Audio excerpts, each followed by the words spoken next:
Good morning, everybody. Just me, Sloan here. Wanted to give a quick shout out before we go into our intro and our episode. Very big shout out to our folks who do our music for us. That is Soundtail. Highly recommend. So good. Love it. Also, we are using One More Multiverse for our maps and jazz, so you can find all those cool things there. They have a Discord. Highly recommend jumping into it since it's still in beta. There's a lot of cool development going on there. But yeah, that's it. Now on to the show. Or the intro.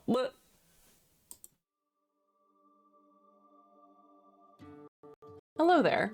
My name is Sloan, aka Art Plebe, and you're watching Strange Hungers on Total Party Kiss. Strange Hungers is a Dungeons & Dragons 5th edition horror campaign. It details the secret history of the infamous Fulcrum Expedition, and is played in the homebrew world of Senelji. Join us as our characters venture deep into an icy wasteland and discover the secrets of the chaos at the borders of their world. Please be aware, this campaign includes themes of body horror, trans and queer experience, religion, violence, and loss of agency. As such, viewer discretion is advised. Now let's meet our players.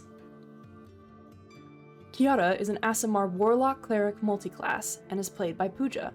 Pooja is an attorney and TTRPG player, writer, and streamer. You can find her on Twitter at Pooja and on Twitch and Instagram at Poojabberwocky. Barden is a half-orc barbarian and is played by Shan Benian. Shan is a freelance illustrator and comic artist whose work has been featured in the Adventure Zone Crystal Kingdom graphic novel and the Alleyman's Tarot. You can find them on Twitter, Tumblr, and Instagram at AnonBDraws. Owesh is a snow elf wizard and is played by Sarah Chafee. Sarah is a TTRPG content creator and performer. You can find them on Twitter, Twitch, and TikTok at SarahIsCoffee, also everywhere else on the internet. Tazriel is a tiefling orc rogue and is played by VJ Harris. VJ is a platinum best-selling DM's Guild author, as well as DM, TikToker, and writer. You can find him on Twitter and TikTok at VJH Creations. Matthias is a human paladin and is played by Sloan Smith. Sloan is a stream producer, graphic designer, and TTRPG performer. You can find them on Twitter, Twitch, and TikTok at ArtPlebe. And finally, Strange Hungers is written and DM'd by Alex Teplitz. Alex is a writer, game master, and TTRPG designer. You can find him on Twitter at Alder_Mancy and on TikTok at Aldermancy, as well as creating games on Ko-fi and itch.io at SwordGhost. Once again, our content warning. This stream will feature content including body horror, trans and queer experience, violence, religion, and loss of agency. Safety tools are in place for our players, and we can stop the stream at any time in the interest of their safety. Thank you so much for tuning in. And now, on with the show.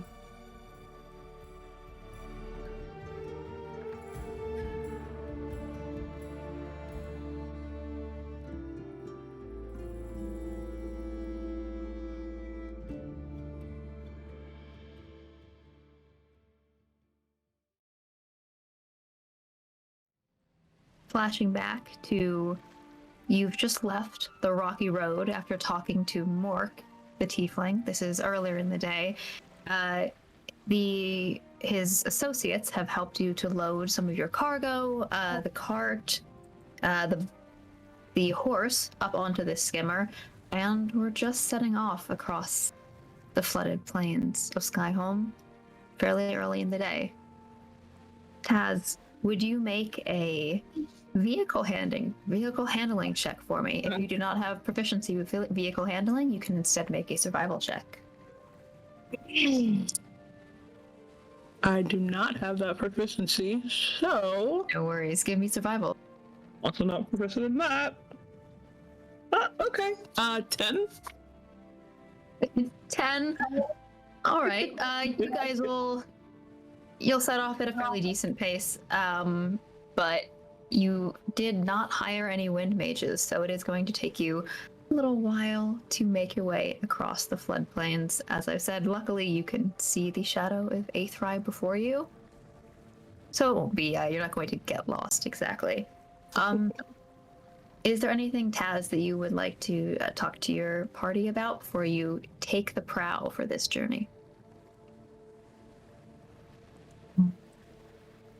I think Taz would just look at everybody and just be like, I'm more than happy to steer this, but I might look like I have some tone, but I'm not the strongest. But we'll get there in one piece soon enough.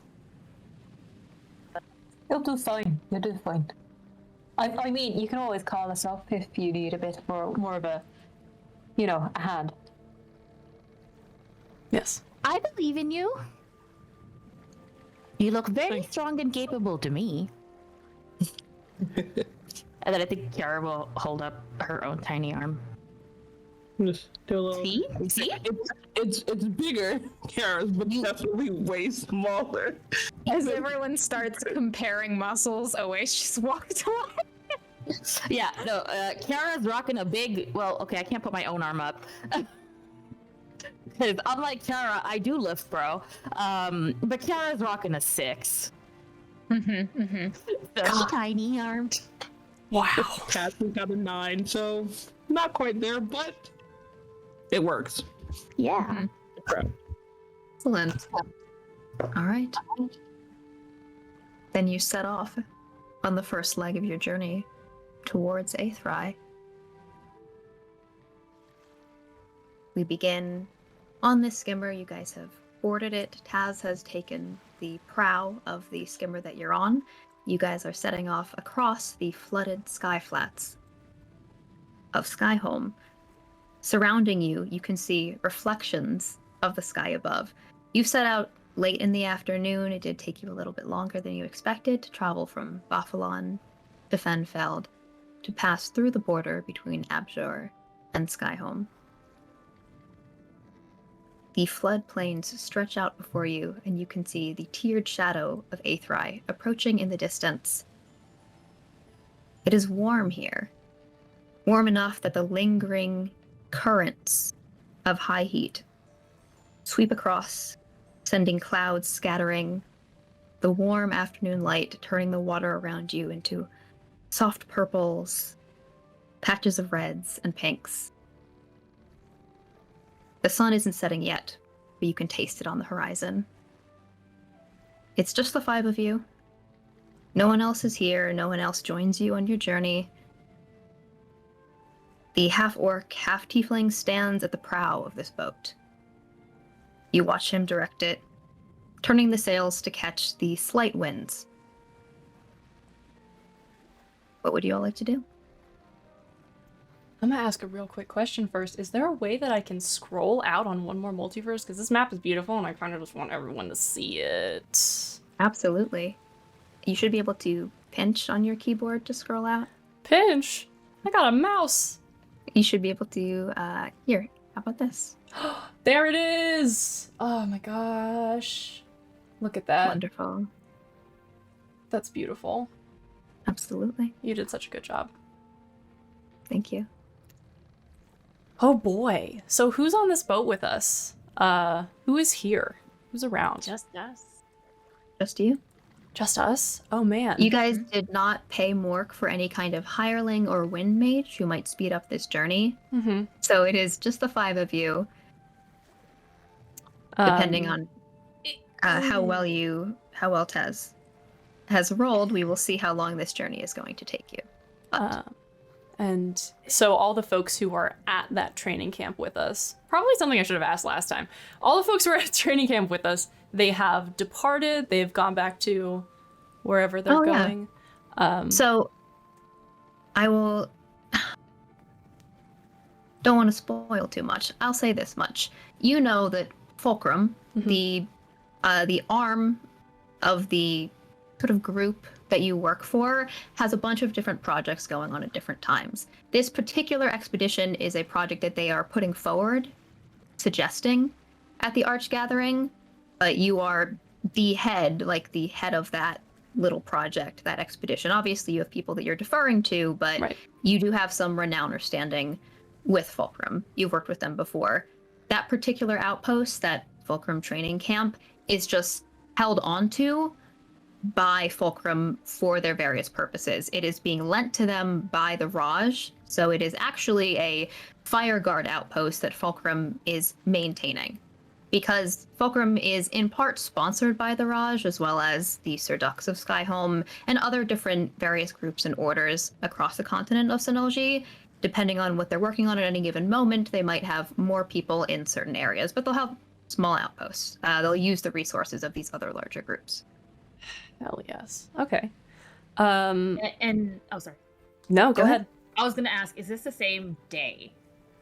Yes, this is the same day. This is after you have taken your short rest in the afternoon to have your lunch, pass through Fenfeld.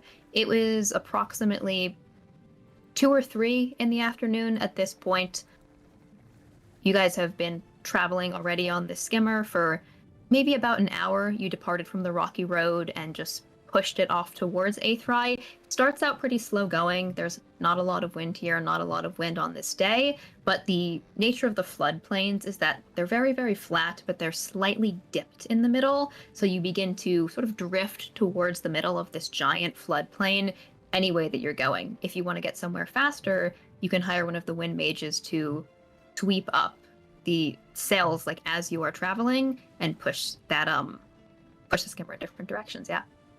God, that's rad. Very rad. Unless anybody has something that they're planning on doing, I'll just say that Matthias is probably going to start like doffing his armor and is actually going to sit down and give it like a once-over little cleaning. And so that is what he's going to be doing, at least for a little bit. But yeah. Are there any interesting elements of your armor that you wanted to describe to anyone, or things that you're looking for as you're polishing it over? What does this process look like as you do this? Very, very, very practiced. I have described his armor once before, but he wears a dark metal splint armor that is like it shines as much as very well cleaned, well taken care of armor does, but it does show the marks of age and use. There are scratches, there are dents, there are even some strange discolorations in the metal that look as though they have been like heat warped. And he smoothly removes everything one at a time, very methodically, and then simply finds a place to sit and has, if it's a bench of some kind, probably just has his armor sort of lined up below him and begins to work his way down that line one by one with a cloth and some like probably some greasing or like lubrication kind of something for like the straps to keep them from getting stiff. And for the metal, it's a process of applying a wax and then like slowly removing it. The most remarkable thing about his armor, I would say, is just like how old it looks. Yeah, like bitch has done a lot in this armor. Lovely, thank you. Yes, yeah. there are. So this boat, as I've described, is sort of an interesting shape. It's not curved on the bottom. It's very flat. You have sort of a square open area on this boat where the horse can walk on. You can wheel the carts on. Any kind of mobility device would have a very easy time just sort of rolling up onto this thing. But there are these cushioned benches that you can sit on, as well as the any of the packages or boxes that you've brought with you, your bags or camping tools, have been strapped down towards the back because the back of it is open. So you've like tethered the horse on. Yeah. And just to be clear, this is very much like a very simple kind of boat. There's no underneath. It is the top deck, and that is it. There is the single deck and then a slightly raised area towards the front where Taz is standing to control the sail. Fantastic. Great. Oish is going to take a look at what Matthias is doing. As he is distracted, give him a little once over, a little curl of the lip, and then move to the very back of the ship, tuck into a corner. In like a way or like a way. Fucking narc. Amazing. Look at this nerd cleaning his armor. Look at this Fuck nerd that guy. cleaning his armor. God. Unless anyone else would like to do something, I do have one conversation I would like to have with our wonderful, amazing DM. So, keeping the events of this morning in mind, Oish is fairly perceptive, despite pretending that they notice nothing and no one and are looking at nothing and no one. And so when they're pretty, what's the word? Confident that no one is paying attention to them, they will take out their book and open him up, and say, "All right, Darren." Hello. These people are going to want to talk to you, and something inside of me says that they are probably not going to take no for an answer. That sounds wonderful to me. It's been ages since you've let me talk to anyone. I truly don't understand why that's something that's so important to you, but if you really want that, there are going to be a few ground rules that we are putting down now. Fine. I can hear the little in my head kind of thing. Yeah. Do not get sassy with me. I gave you life. I defer to you, Mage of the Skies and Prisoner of my soul in these fragile Disgusting. pages. Listen. If you are going to speak to any of these people, you do not tell them anything about me. You do not tell them anything about where we came from. You do not tell them anything that I have done, both before or after your creation. Do you understand? Yes, I understand. But can I ask for more stories? As long as you don't tell them to me. Boring. I'm hungry. Are you working on anything for me? Anything fun? Anything new?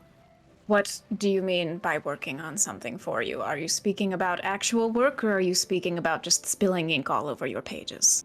Well, that sounds good too. But no. Something interesting. Something to fill me up. And you see like a tentacle sort of like whip out. An origami tentacle folds itself out and then slithers back in. I have a few things in the works. Okay. Fine. You'll know them as soon as they happen. They literally go into you. All right, Well, I've been getting a little bit jealous, you know.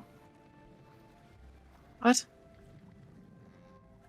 Well, you have all those words on you and not on me, and I sometimes feel like you like them a little bit better, and I've been meaning to say something about it.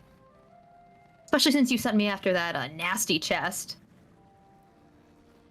Well, you're right. I do like them better. The eye blinks open on the cover, rolls around, does like sort of an inside-out flip. You can see that there's words written on the back of the eye, and then blinks back closed again. He's rolling his eyes at you. His eye at you. She actually does laugh a little bit at that,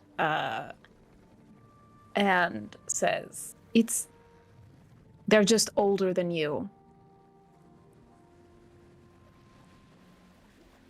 You like him old, huh? Oh, God. All those old pages, so much more interesting than a young book like me. Baron, you're fine. You get all my spells. Is that not enough for you? It's enough. You could let me stretch my pages a little more often, though. Well, that's what this conversation is about, isn't it? Sure. Ooh, I'm excited. Stay alert. I don't like where we are right now. If you want me to take a look around, I'm happy to. Fine. Right? Do you want to send Darren out scouting? Go scouting, Darren. Okay. Are you relying on his perception, or do you want to see through his eye? I think it would be really funny to see through his eye. So, Okay. yeah. Hell yeah. Wonderful. So I'll get back to that in a second. I want to see if Barden or Kiara are doing anything while you guys are traveling. What's Barden doing? Oh, I meant if you want to go first. Well, because Kara is an absolute ridiculous ASMR of a person, emphasis on they're gonna go up to Barden and just tilt their head and say, think I got invited to a party tonight. Party? Yes. Like- Barden kind of looks around at the rest of them like, are we doing a party? I don't know. Well, you remember Mork, right? The Oh, yes. they were Yes, kind of we- checked out, but also very nice. Well, they called me back after we left and after we made the deal and said there's going to be some lights on the water and to come they'll be out with some friends and Ooh. there could possibly be a good time. Is this going to be right when we get there? I don't know, but I had a theory it was going to be en route.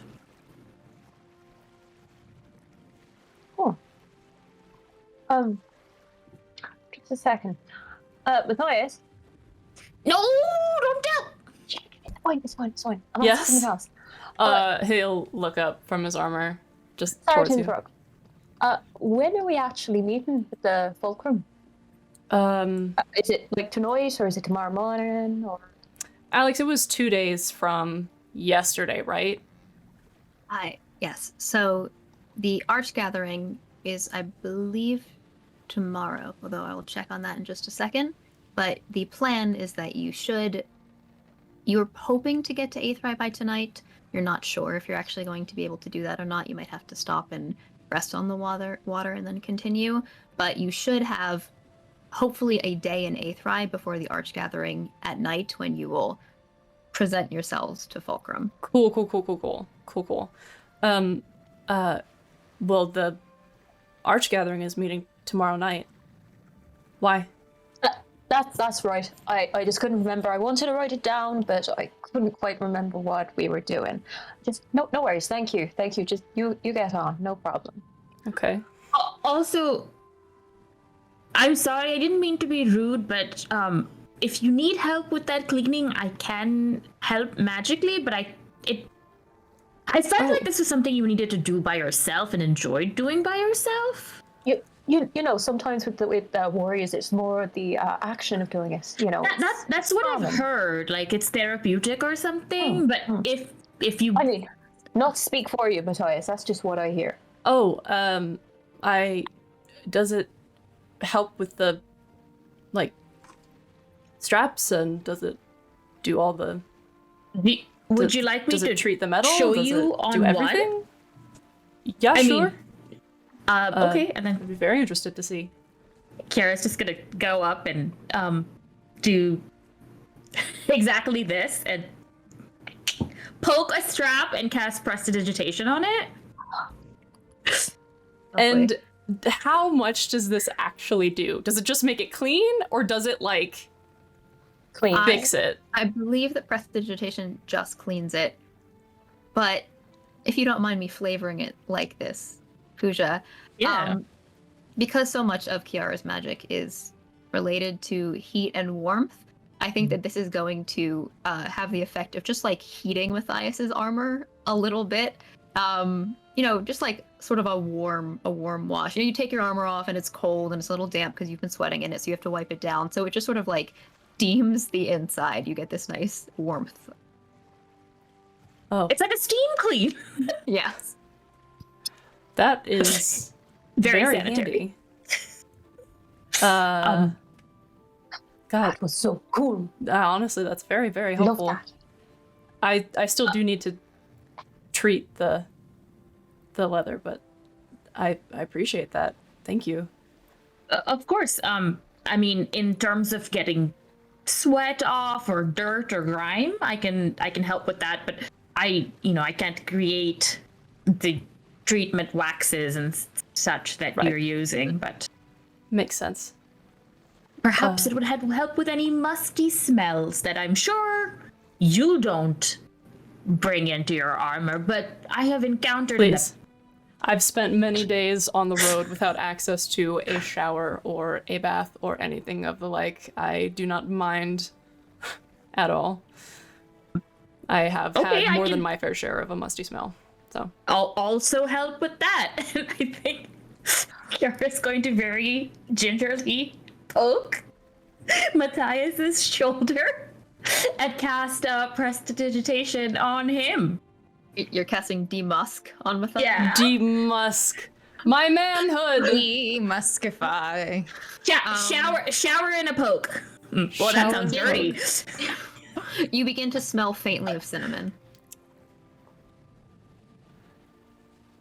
That's very handy. Sounds really nice. Barton, I mean, I'm actually quite fond of my smell. Oh, She kind of smells like she smells like books. She honestly does. A little bit yeah. a little bit sweat because of the travel, but she smells of books. So she kind of reminds you of home. But if I start reeking a bit, do you think you could top that up? absolutely. Can you make I- different ooh. kinds of smells? I don't know, but I want to try. I'm sure you can. I'm sure I've met Kiara's someone who gonna does that. think really hard and just be like, vanilla. Make an Arcana check. Did it work? All right, where's my Arcana? Oh, I thought I was looking at my athletics and it was I thought it was my Arcana. I was like a -2. No, Arcana is just a good old 0, so it's fine.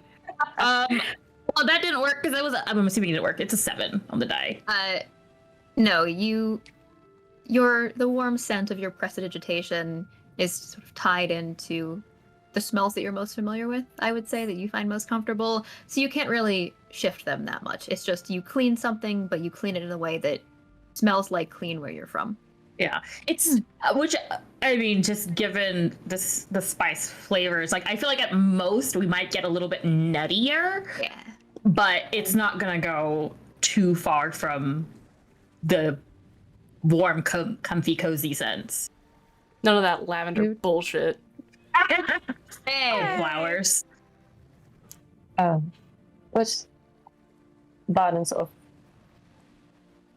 What were you saying about a party? So it was on the coast. It's going to be tonight. Did you say? Yes, and DM, what exactly? I did not understand the invitation at the time because I'm sometimes less intelligent than Kiara. Mork was not super specific, but he did Yeah. say that from the outskirts of Aethrai, you should follow the lights. So this implies there's something out on the floodplains that you'll be able to see, possibly from the city or maybe approaching the city. And he said it would be later at night, so Yes. like 1 or 2 in the morning. This is going to. I don't know how people out here party, but where I come from, it's usually fairly late into the night. And then they sleep all day, of course. But so I think pretty late into the night, we might, when we're getting close to Aethrai, we might see some. If we see any lights in the plain, it's my understanding is a good time. It's party time. Mm. I mean, Baden is just really struggling over the decision. That sounds like fun. And we do have the day, so we can sleep in a bit. Yes. I mean, I think I don't think Matthias would be interested in it, but I feel like Jazz definitely would.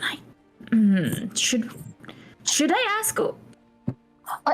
Will they be at get my least- head off if I think it'd asked be a very, wish? very good, at least like an olive branch, to try and make friends.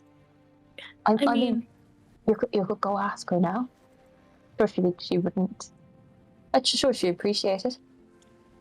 Okay, let's I divide and think- conquer. She seems to like, I don't know, secrets and that sort of thing. So I think if you just, like, if we follow what she likes, she's more likely to, join.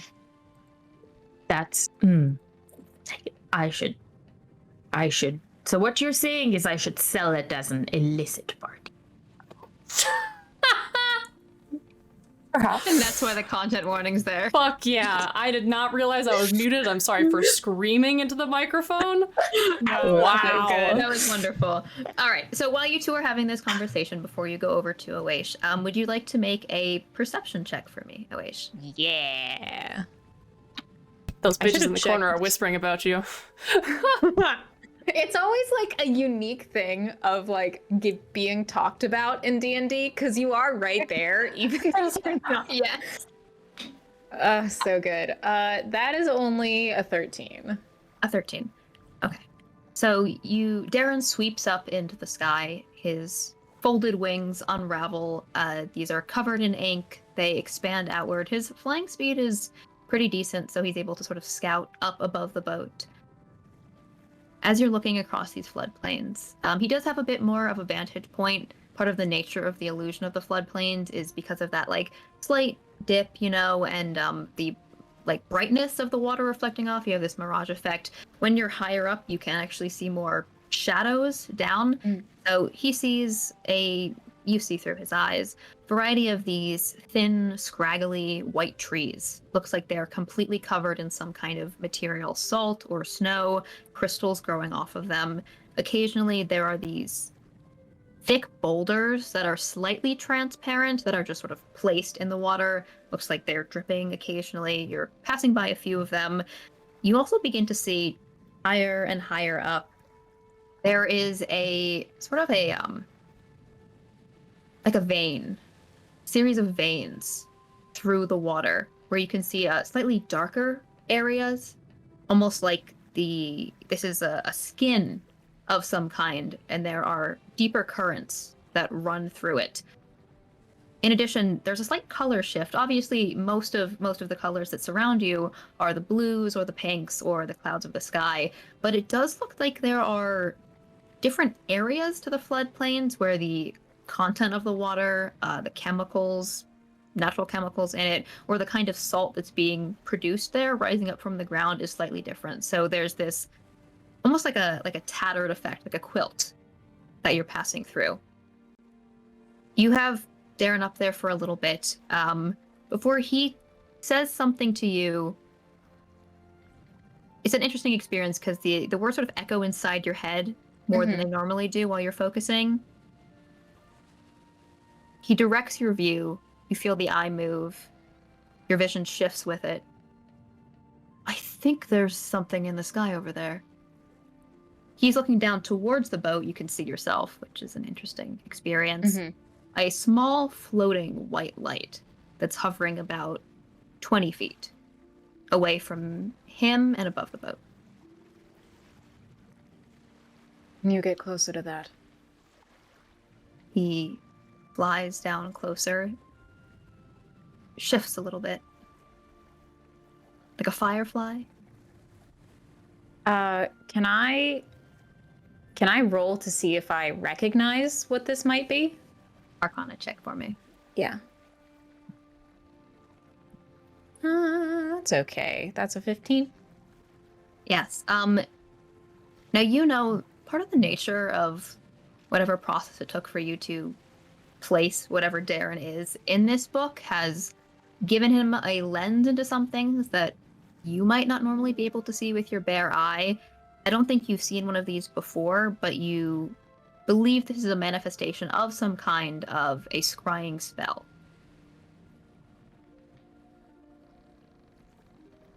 Oesh calls off seeing through Darren's eyes, just so that Darren will see on his own, and looks up.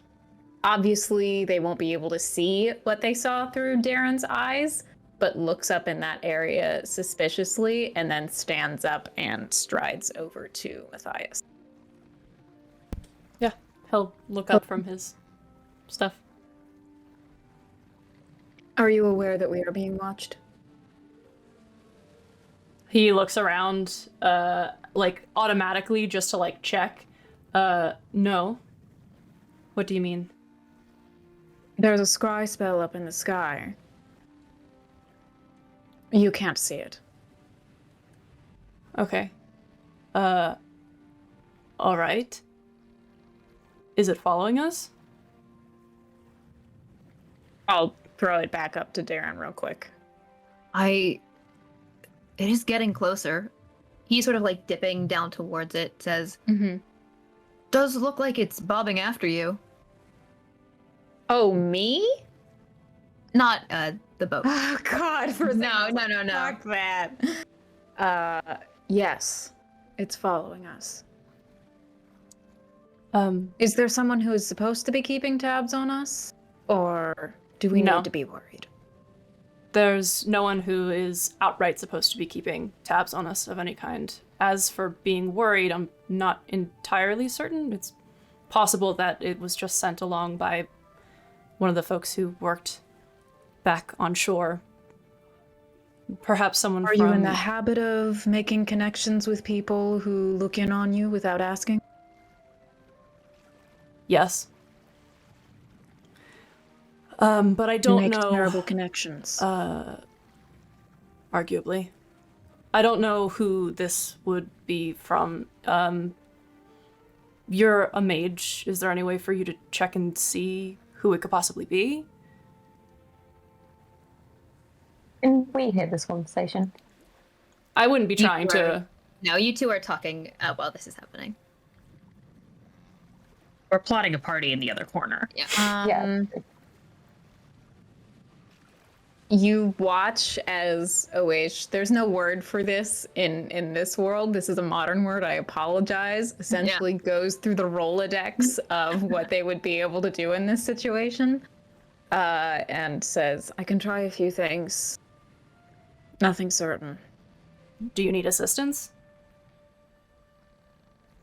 Is there any way that you can help me? I wouldn't know. I doubt it. Okay. Well, if you do find something that you need that I can assist with, let me know. Charmed. And steps away to try to figure this shit out. Matthias isn't gonna get right up behind them, but he is going to just watch through their process and also try and spot this thing, whatever it is. Even if he can't, he's still gonna look. Darren conveys to you that this floating orb, floating light, is pretty close to you guys now. It's actually hovering sort of like between, you have your two groups, hovering between Kiara and Varden and you and Matthias, just sort of the center of the boat, only like maybe 6 or 7 feet from your collective. As a familiar, remind me if this is a thing, because it's not on my animated spellbook thing, but I seem to remember you can cast spells through your familiar, correct? Yes, instead you of can. from yourself? Mhm. I would love to see if I can get I don't know if that's going to be as helpful as something else.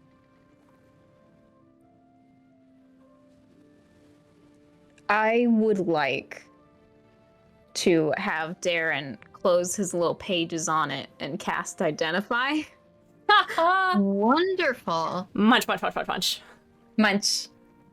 Fascinating. And I do only have that prepared as a ritual, but because of my awakened spellbook, I can cast it at its normal casting time.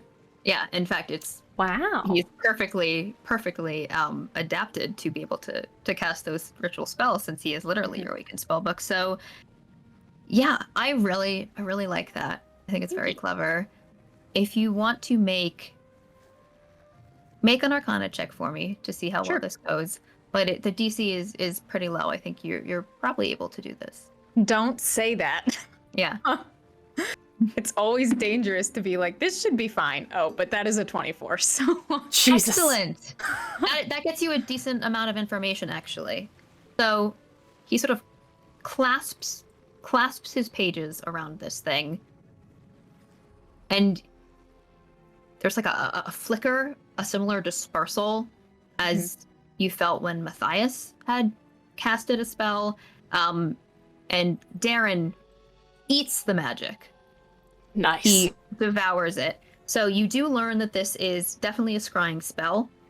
It is being cast by someone who is capable of casting arcane magic. It is also a fairly high-level spell. You learn the connection, the strength of the magic that Darren feels from this. Not like it's upcast, but you learn that the person who's casting it is capable of casting strong magic. There's a strong sensation here. Also, interestingly enough, you have the 8 schools of magic, right? Right. In Dungeons and Dragons, but there's also, an interesting element to this world that affects different kinds of magic, different kinds of people.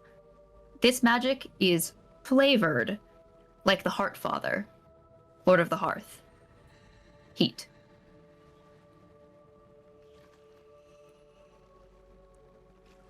As I take all of that in, I slowly turn and stare at Kiara. And then you hear, "Oh! I didn't mean to peek ahead. I just can't wait to meet all of you. Are you a mage? You look like... Is that a flying?" What? We all hear that? Just a wish. Okay. Fucking sending. Awaish says that word. Do they feel like the kind of like, oh, I have limited words here kind of thing? Yep. Okay. Who are you? Why do you feel the need to spy before we have met? Explain yourself. You think the last one was cut off, but you wait. There's no response.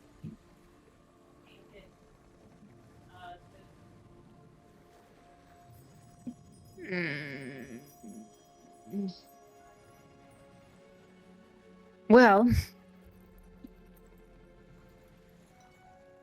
they referred to getting ahead of themselves. It spoke to you?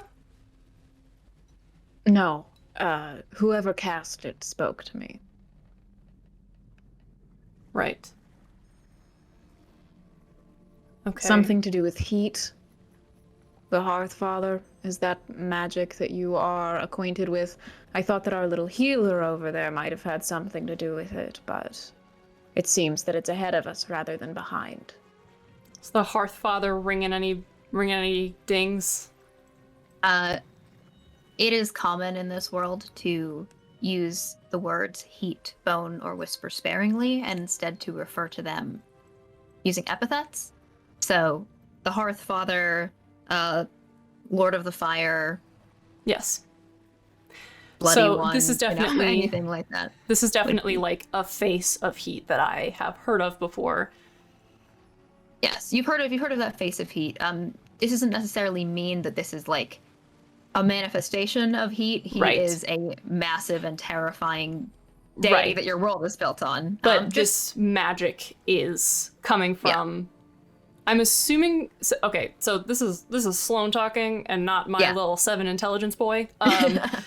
I'm assuming that because it was flavored like that it either came from a mage who's associated with that, or it came from a like divine source.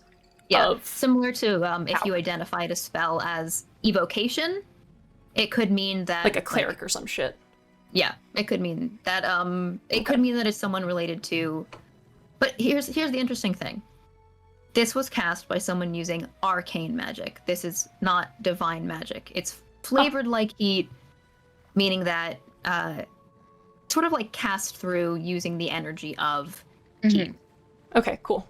Then Matthias will say only insofar as the different faces of heat are worshipped by many people in this area. Is there reason to be concerned? Did they sound aggressive? Anything of that nature? They sounded excited in a way that was frankly not necessarily someone I would like to spend too much company with. Well, if they were speaking of looking forward to meeting us, then I think that you might be out of luck there, but hopefully we don't have to spend more time than necessary. Unfortunately, there's really not a way that I can do anything to make the boat go faster or get rid of the... He gestures to where the book was, because he's assuming that's where the spell is. Mm-hmm. I don't have a method of getting rid of that. So... Just figured you should know since you're our fearless leader.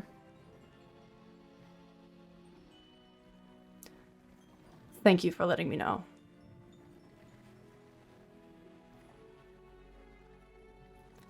Unfortunately, we'll just have to live with it.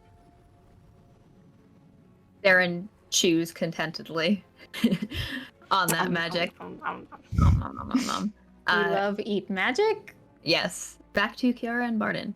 You at this point you do notice something's up. You turn to go talk to the two of them and they're staring at this gyrating, flapping book. Gyrating. I didn't mean alright, well. Where's your book up there? Does Darren snack on things? I don't know if you guys know his name. Oh, right. Never mind. Is the book trying to eat it like a seagull or something? Oh no, poor birdie! Everything's got to eat. But is there a reason? Do books eat words? Or do they eat? For us now, or I think that they both came over to speak to us. Sorry. Sorry, Wish. Why? Someone's reason? watching us. Watching us. Like, in a bad way? How do you know? I would argue that if someone is watching you, it's always in a bad way. It could be admiringly. I watch people admiringly because what else can you do? Someone's I feel actually. like my point stands. Is it like? I think that was an insult, but I don't know. There was a scry spell in the sky. Spell. Oh. Can I please roll to see if I recognize this? Desperately wanting to put it together. I would love to give you that role, but I don't think that Barden has enough information about No what worries. happened to decipher this. I don't have the ability to cast something that powerful. That must be somebody powerful looking in on us. Wonder why someone would watch us.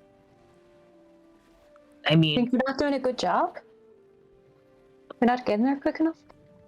They seemed to say something along the lines of being excited to meet us. ooh. Well, that's always good. See? That's always a nice sign. Hello. I'm just going to summon Darren back. Oasis overwhelmingly doesn't know what to say to something like that. Wonderful. Ooh, I love when people are excited to meet me. We can match that energy, you know? I'm always excited to meet new people. Do we get to meet your book now?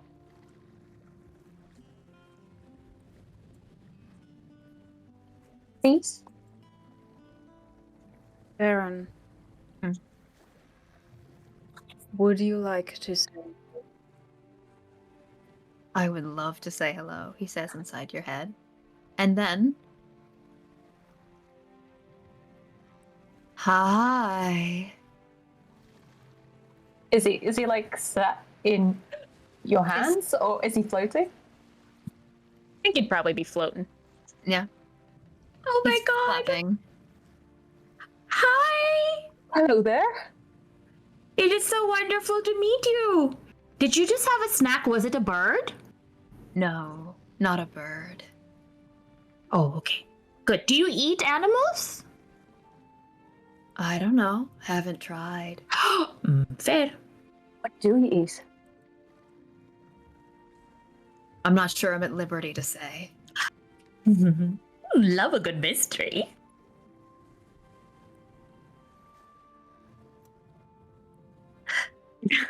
I have mysteries. Ooh! Have you always been able to fly? I don't remember. Oh.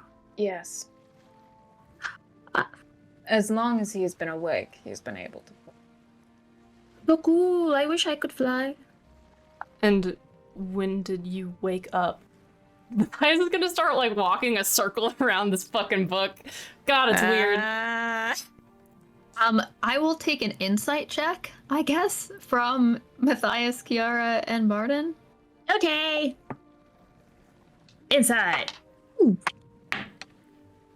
Natural one! No. 8. That's a 12. Oof. Wonderful. Yeah, it's just in shiny mode. To be fair, you're trying to read the expression of a book that doesn't have a face. Kiara, you get a weird sense from this book, like it's flirting with you. But you kind of assume that anyway. Everything does. I think maybe Barden just puts like one thing together and you just think the book is showing off somehow. Like it's kind of the way it's moving around, it reminds you of a cat preening itself. Barden's gonna be like, aren't you a handsome tome?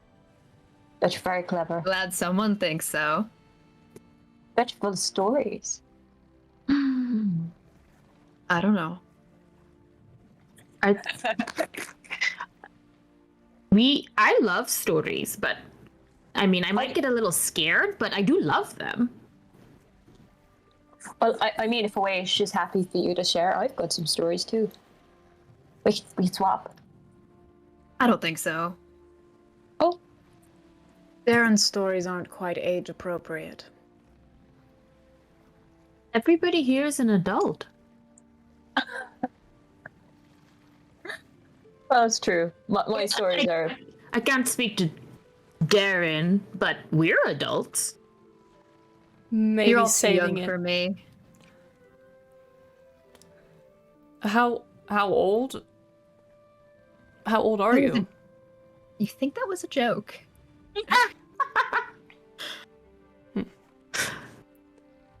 You don't measure books in age, you measure them in content. And wisdom. You seem very wise. I just assume books are wise. Maybe. Have you met any Got other his books stats right wiser here. than me? I mean, to know that, I would have to know exactly, what your contents were. How do I know how wise you are? You Oh, just you just seem want to wise. take a peek inside. I mean, you're a magic book that can fly. And I'm a curious I guy. am a magic book that can fly. Thank you. I would never, without Awish's permission, of course, but I am intrigued by everything, all the time, including you. All right. That was pretty good. You say That was a all good right. His cover just like snaps closed and he falls to the deck. Mm-hmm. Catches it. And Yep. Oh, thank you for introducing us. It was very nice of you. He seems Super lovely. charmer. Yeah. He was impatient. You hear in your head, simps. Did he say simps? Yes. Called out. Oish can't help it. Smirks a little bit again. And is like, remind me to tell you a story later. Yummy. Is your book your companion? Or, What do you mean? I mean, is it like a pet? Or, No. There are certain benefits that come from having specific magics imbued in one's spell book. I simply wanted to see what the benefits would be if I were to wake one up. Oh, you did that. Yes, Wow. I am very skilled. Clearly. Artie, have I ever heard of that happening before? Street check. 3. Ooh, that's an 18 plus 3. That's a 21. Christ. You have Smart not, barbarian. Woof.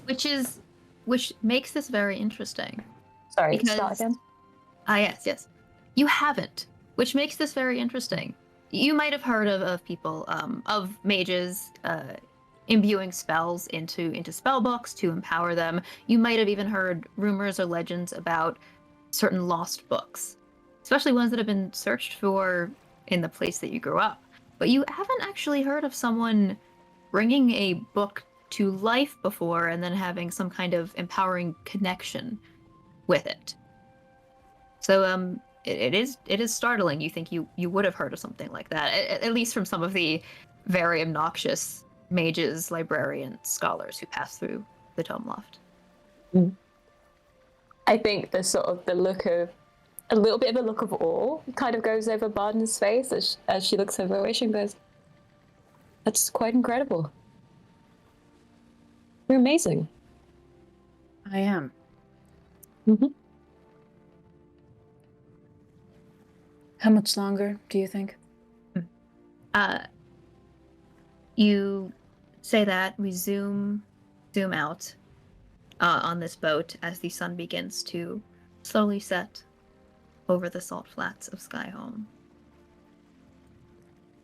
Travel for another hour and a half.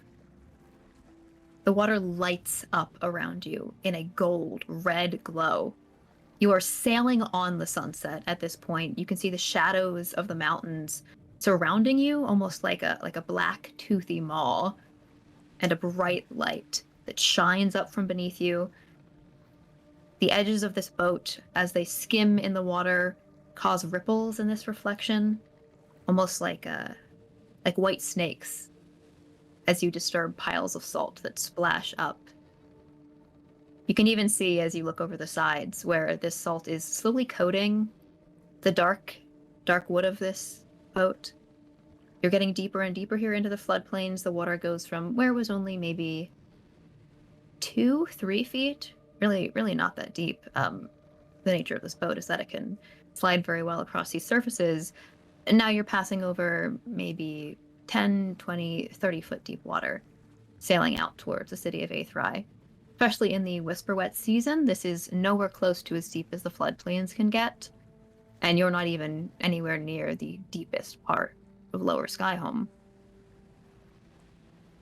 You can see in the distance, as this sunset fades into purples, Aethrai clarifies in your vision. This is a toweringly massive city. The stone wall that surrounds Aethrai is patchy, covered in more of these crystals, sprinkled in white, and it is tiered. It rises up towards a singular point, some kind of castle, some kind of twisted vision of towers and archways and towering parapets. And you see on the outskirts, outside of this wall, that there are these houses on stilts, almost like towns that have sprung up around and through the floodplains, and between them rafts sail. Farmers walk on the waters around this city, wearing these large flat shoes that are scooped, like little versions of the boats that you ride on.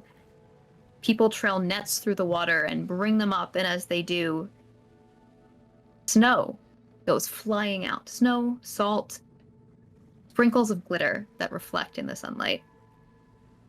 You begin to pass past some of these farmers. You can pass beyond these houses. Most of them are not made of wood, but are of some kind of thin material. It looks like maybe stone for roofs, like slices of stone, as well as salt or glass windows. Rafts that have been tied together of that strange white material that some of the trees you've passed were made of. And you see up ahead of you a series of posts that are set around the outskirts of the city with birds atop of them. So are we getting close? Are we almost there? The city is big enough that you are probably still another 2 or 3 hours from it. It's just that the way the floodplains are, you have a really good vision when you're on an area that's sloping towards the city and the water pools down towards it. You also have to take it a little bit slower here, mostly because you're just passing through some actual settlements. So instead of just catching the wind or anything, you actually might have to pull around a little bit. So we're like passing people right now. Yes. But we're still headed in. Exactly. You're passing people who live around here. It is also getting later now at this point. I would say 6 or 7 in the evening. Still some time left. So sit tight. Where is another couple Awaish? hours. I think after that conversation, Awaish would have just returned to the corner, returned the slab. Yeah. So before turning to Awaish, Kiara would tell Barden, so you seem to know Matthias much better because of your history. I'm going to go talk to Awaish, but do you want to see whether he would be interested in going out tonight? Should I roll an insight to see if I think that this would work? You tell me. I don't think you need to roll an insight on that. I think you gotta make your best guess. From the person that I knew and the person that I see now, I think I'm not sure if he'd be into a party. I mean, but considering, probably do with something fun before we all go out into the waste. it's all about how you sell it. That's very true. Very true. I sell illicit party, you sell fun party. I think what I've got to sell is making sure that we're safe. No, don't sell it as a babysitting job. Yes, but he's a protector, right? That's what he is. It's what he does. Okay, Makes him so good at what he is. last resort babysitting job. All right. You go first. Okay. All right, on 3. Wish me luck. Jar slowly Guidance. gently steps across the deck. Uh-huh. There's nothing to knock on. Nope. Pretty small. You're just They're just like- slowly walking up. Hi. We haven't had a chance to talk really, but I was wondering if you would be interested in something fun tonight. What does your categorization of fun entail? A party in the floodplains, and she does the grand gesture to the beauty outside the boat. And a party that perhaps may not be entirely approved by our employers. Are you throwing this? No. I was kindly invited by people much more familiar with the landscape, and not openly invited. It was kind of like a, hey, by the way, this is going to happen, so if you see it, you should come, which to me speaks of the legitimacy of the whole thing. Right? There weren't invitations given out. This isn't some sort of a boring court celebration. This is cool. You've been to a lot of court celebrations, then? I mean, I thought it was obvious, but yeah, Oh, it's fairly. yeah, you know. I wish I was good at hiding it. Apparently, I would get myself less pickpocketed, but I am who I am. Can't change that. Fine. Excellent. It's going to be late into the night, so if you need a power nap or something, some people call it a party nap where I come from. That's the D&D equivalent of a disco nap. I'll come get you when it's time to go. I don't need quite as much as you might. So, Sleep? yes. Oh, I need a lot of sleep. Yeah, you wouldn't like me if I didn't get any sleep. I'm just cranky and hangry and just entirely unpleasant to be around. Ugh. I'm sure I would hate it. Then. Well, let's hope you never have to see that version of me. Okay, bye! Shark just runs away. Oh, God. That was very intense. You did a great job. Barton is gonna make her way over. There are like lanterns on this ship, right? Yeah, there are lights. Yeah. Probably light one. As I pass, go up to Matthias and just kind of sit down on the bench next to him. He's probably, it's been a couple hours at this point. He's probably just literally looking out and just like watching the people who are passing by because there's nothing the fuck else to do here. You recognize anyone? I actually never asked where you were from.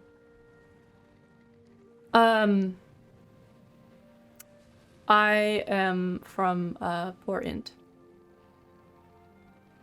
Where's that? It's closer to the border, to the southeast, on the border of the mountains. That's where the Fallow family is quartered. All right. So, But I mean, I knew some of this. I mean, I did a bit of research after meeting you the first time. Got to admit. yes. I mean, as a Silverhawk, you know, you got to know the other families. Far be it from me to criticize someone for searching for knowledge about something they don't know much about. I mean, I'm glad you don't find it weird. Not especially.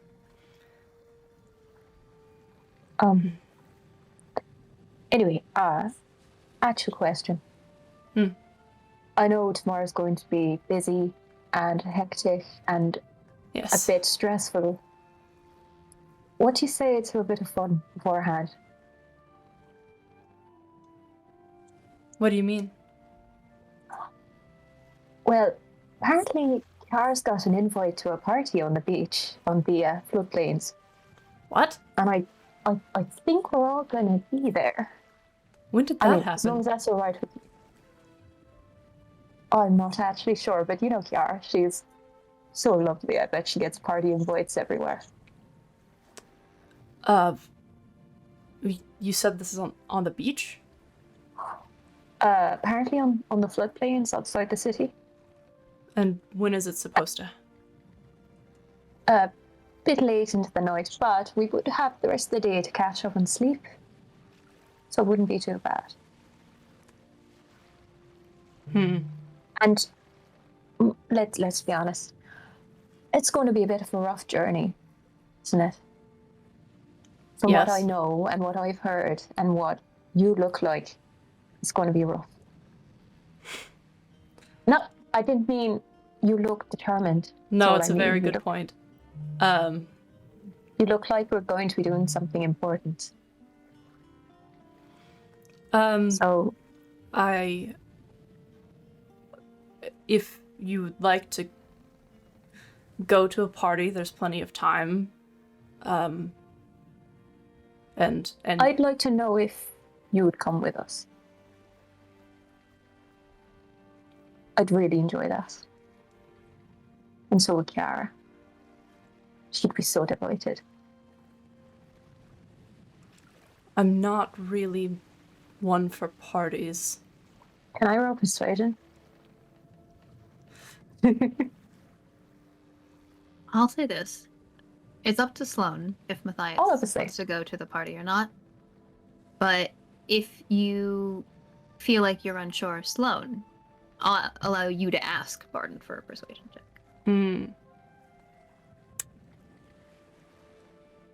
So you find your way. I'd prefer if we are peated out at this exact moment, because I want to know what you're going to say next. I like that. And I don't want to take away from the possibility of you doing something really cool if you, like, roll low. Obvious. Yeah, gotcha. I just think it'd be nice to hang out as a group and get to know each other outside of combat and meetings and the Fulcrum. Like, there's going to be so much pressure on us that I think it'd be a good time to get to know each other and bond a bit. It's fun. All right. If you'd like me to come, then I will accompany you. Bottom puts a hand on his shoulder. I really would. Because I got to know you as a child, and you were this great shining light, and I'd like to know who you are as a person. Not a story. Tired, mostly. With the sweetest intentions, you look it. All right. Are we supposed to meet someone? Is this... I think Kiara is probably the person to ask. Perhaps we should call her over. Unless she knows you invited me. Yes, she does. Okay. We both watch you there. Kiara? And he'll call her over. Kiara has booped away from Oish and is trying not to hyperventilate. Because that was very intense. So on hearing their name, they'll turn around and be like, and like just immediately make eye contact with Barden. And like kind of skip a little bit over. Just a very jaunty little hello. You called me? I'm told that we're attending a party. Yes. I am very excited you will be joining us. I know absolutely nothing about where we're going, but that's kind of half the fun. I think once we get there, we should see some lights in the floodplains, and we will follow them to our mysterious destination. But Mork is the one who invited me, and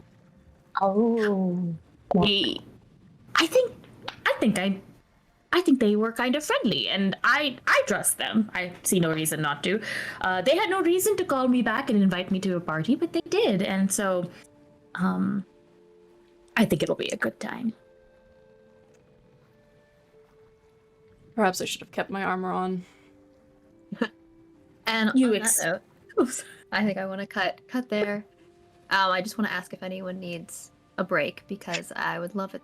Yes. I think we'll take a break.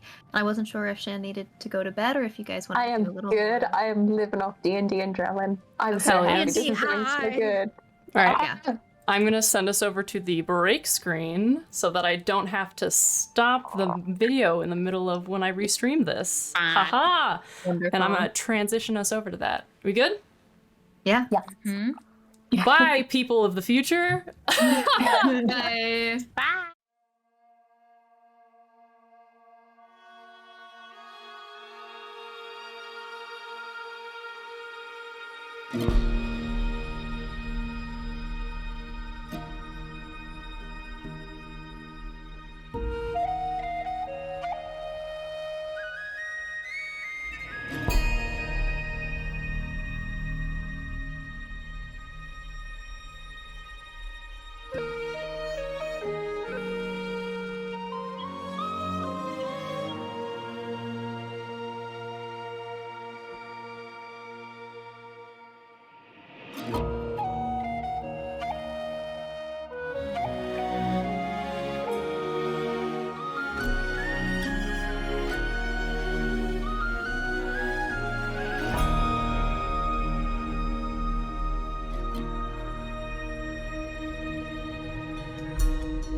We're back.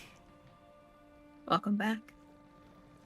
It is now later in the evening. You guys have made your way a little bit closer to the city, but it does look like there are a bit of traffic getting closer to Aethrai, and the wind has also died down. Because, again, you don't have a wind mage or anyone who could necessarily help you speed it up a little bit, so you've slowed from a decent pace to just sort of like drifting towards Aethrai. Of course, you could try and paddle a little bit. There are some oars here if you want to take turns doing that, but it is going to just take you guys a while to close that last bit of distance. So if any of you want to take a nap in preparation for the party that's going to happen tonight, Rally! 100 p. Mm-hmm. Yeah. Yes, for Darren sure. needs them sleeps. Yep. Unroll I that will- bedroll. Not nap, and also will not help per se. But I will conjure an unseen servant as a ritual and have them row for me. That's fine. wonderful. Amazing.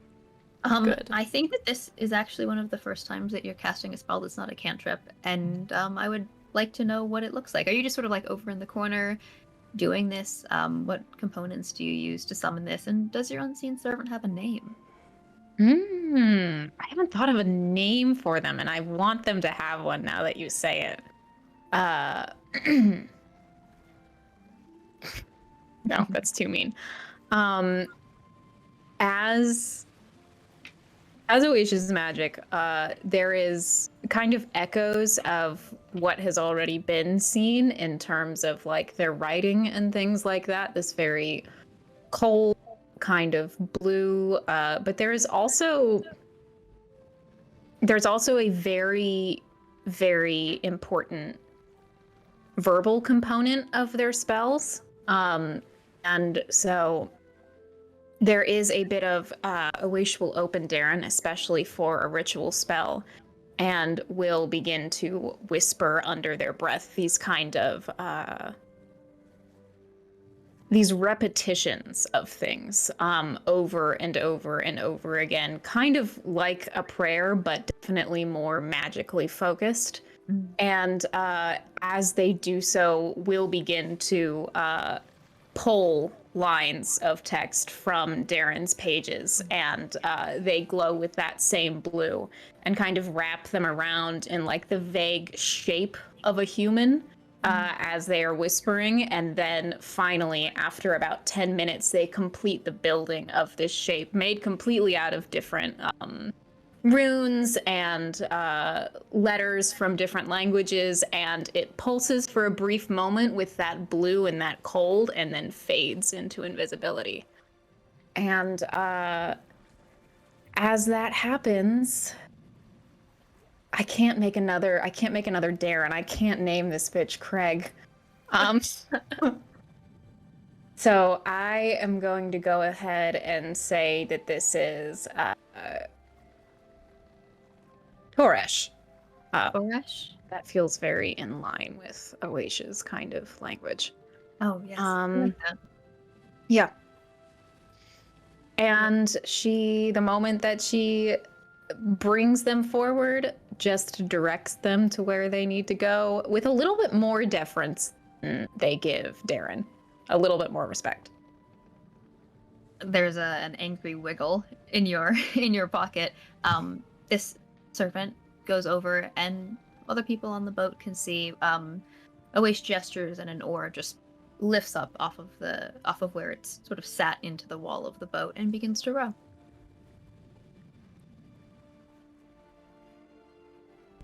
That is very convenient. It's come in handy. For about an hour.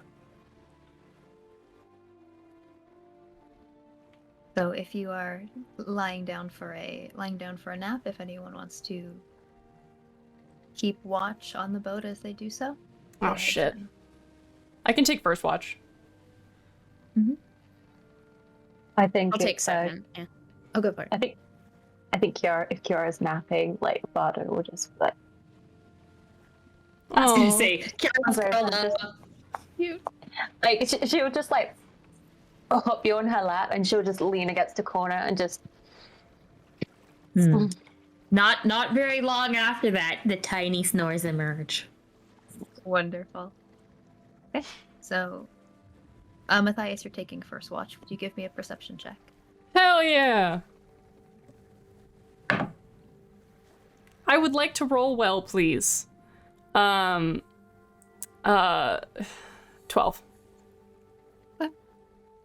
You can walk up to the prow. You can see Taz standing at the front. It does get a little bit harder to see now. You're looking mostly towards Aethri. So the city itself is still lit up. Mostly blue lights. You're familiar with the kinds of lamps that are used. Torches or magical lanterns are placed inside these large salt crystals that reflect and refract them out. But here on the boat, it does get a little bit harder to navigate. As you're looking out, you see stars. A few birds pass overhead. Hard to tell, but they obfuscate the clouds where they pass. You can see them in the reflection. It's quiet. Your travel's undisturbed.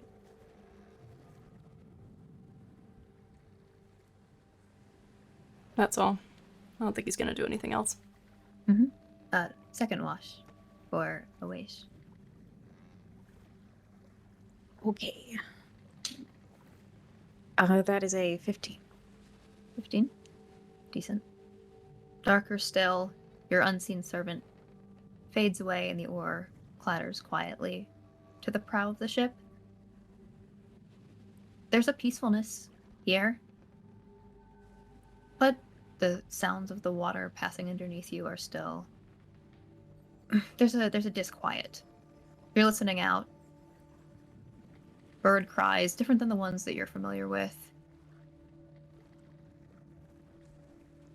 Your rest goes undisturbed.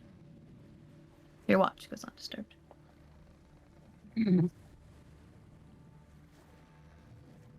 Kiara. You drift into a slightly uncomfortable but easy sleep as you rest on Barden's shoulder, Barden's lap, Barden's knee, shoulder. Lovely. You close your eyes and you sink down into warmth. And you open them again to a strange sensation. Something brushing against your arm, something soft, something curling around your leg. And then as you open your eyes, you are curled up in a red room, draped with silks.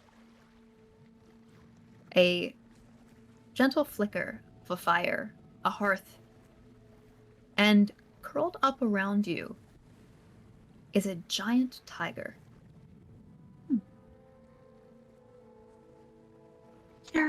Yawns, stretches. I was having the best dream. You're still having the best dream. The cat speaks. Agnita? Hello, darling. It's been so long. I was wondering if you had forgotten all about me. Oh, you know I'm very busy, but I wouldn't forget about one of my favorite. You just say that to make me feel special, don't you? You are special. But I do have to admit, there hasn't been a lot of gossip coming my way recently. I know I'm trying, but you know, everybody's new and new people have secrets, and I'm not very good at making. Exciting. They are, but and I'm trying, but it's hard.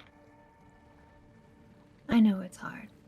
This cat stands up, stretches, and begins to unfurl.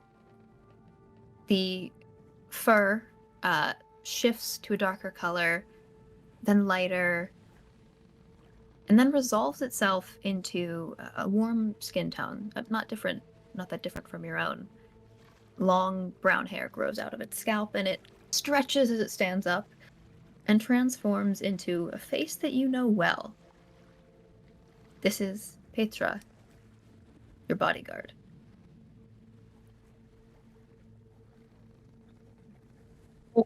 Why? I wasn't sure. You've been having some. No, is this not all right? Well, give me another. Give me one more chance. This. No, it's okay. I feel very guilty. Well, guilt can be exciting. Guilt is passion in some form, right? And guilt can be interesting. Guilt can play into a lot of interesting ideas. No? Let's try something else. Okay. The hair slides down their back, ripples. The skin tone shifts again, like the fur underneath is changing or reflecting, and the skin becomes lighter. 3 scar marks across the face, short hair, dark armor.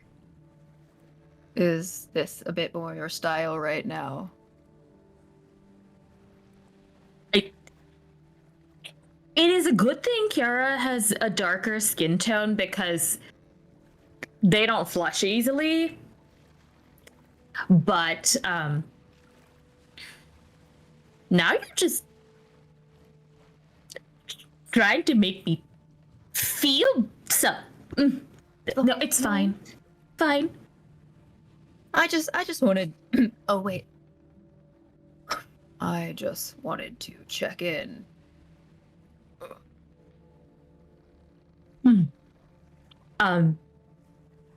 I thought you would like it.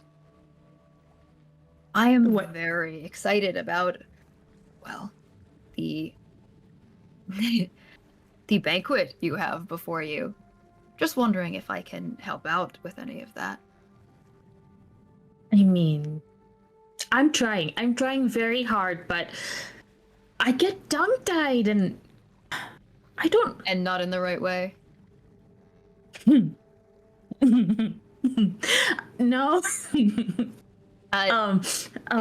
creature shifts again out of Matthias's body and voice and into a pale-skinned tiefling, I think it would be. Not someone that's super familiar to you, someone you just might have seen walking by and blushed at. And then as you continue to have this conversation, we'll just keep shifting between random different people you've glimpsed and found interesting. I want to be good. And I want to make you proud. Well, that's what I'm interested in, you see. Are you feeling warm or are you comfortable? I'm good. I'm good. You're cozy. Yes. I know you want to be good, but well, sort of like a snap, and you look down at your hand and see it wreathed in a flame that doesn't burn. Well, I want to know what you want, Kiara. Because if we can figure that out, then maybe we can heat things up a little bit. When you say what, do you mean who? Who is a good start? Who is a good start? But you don't have to settle either. You did say, as you pointed out, there is a banquet Mm-hmm. in front of me. But I've always heard something about coworkers being not a great idea. What are your thoughts on that? Well, I'll say this much. You've known plenty of co-workers who have an excellent time with both their jobs and, you know, I help them out as they do so. I don't think there's anything wrong with it. And I mean, where you're heading, not exactly pleasant. So That's you true. might as well find a place where I can cozy up and slide in.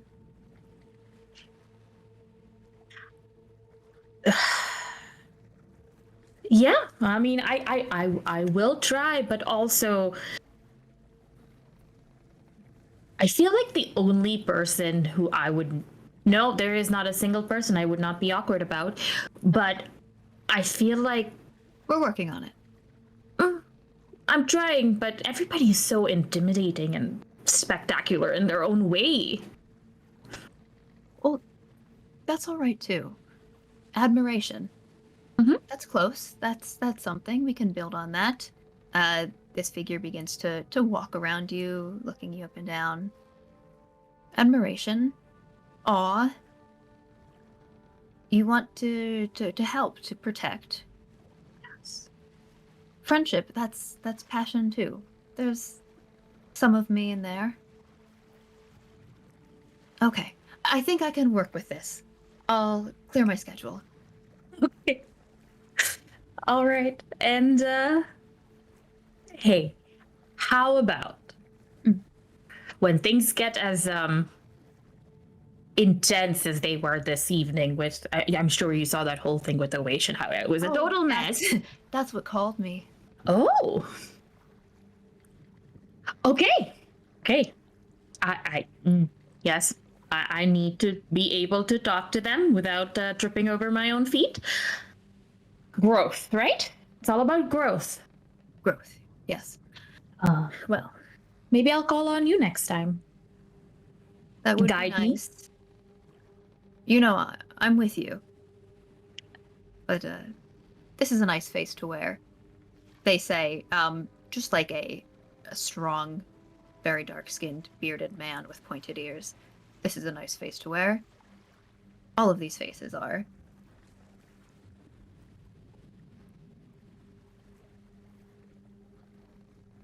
I know who that is. Oh, to clarify, this is implying not a particular person, but more this aspect of your relationship. Yeah, okay. Okay. Yeah. The face shifts again to a different person, even as they're saying it. This time, a blue-skinned merfolk that you might have seen at a performance or a theater show. It's been a while since I've seen this version of you, and it reminds me of home. Home is where I make my hearth. Yes. But its home is also wherever I lay my head, right? And whoever you lay it on. Oh, but I do think this figure transforms once again, shifts back down into the large cat that you recognize. I think you have another chance to practice soon. And you wake up from your dream.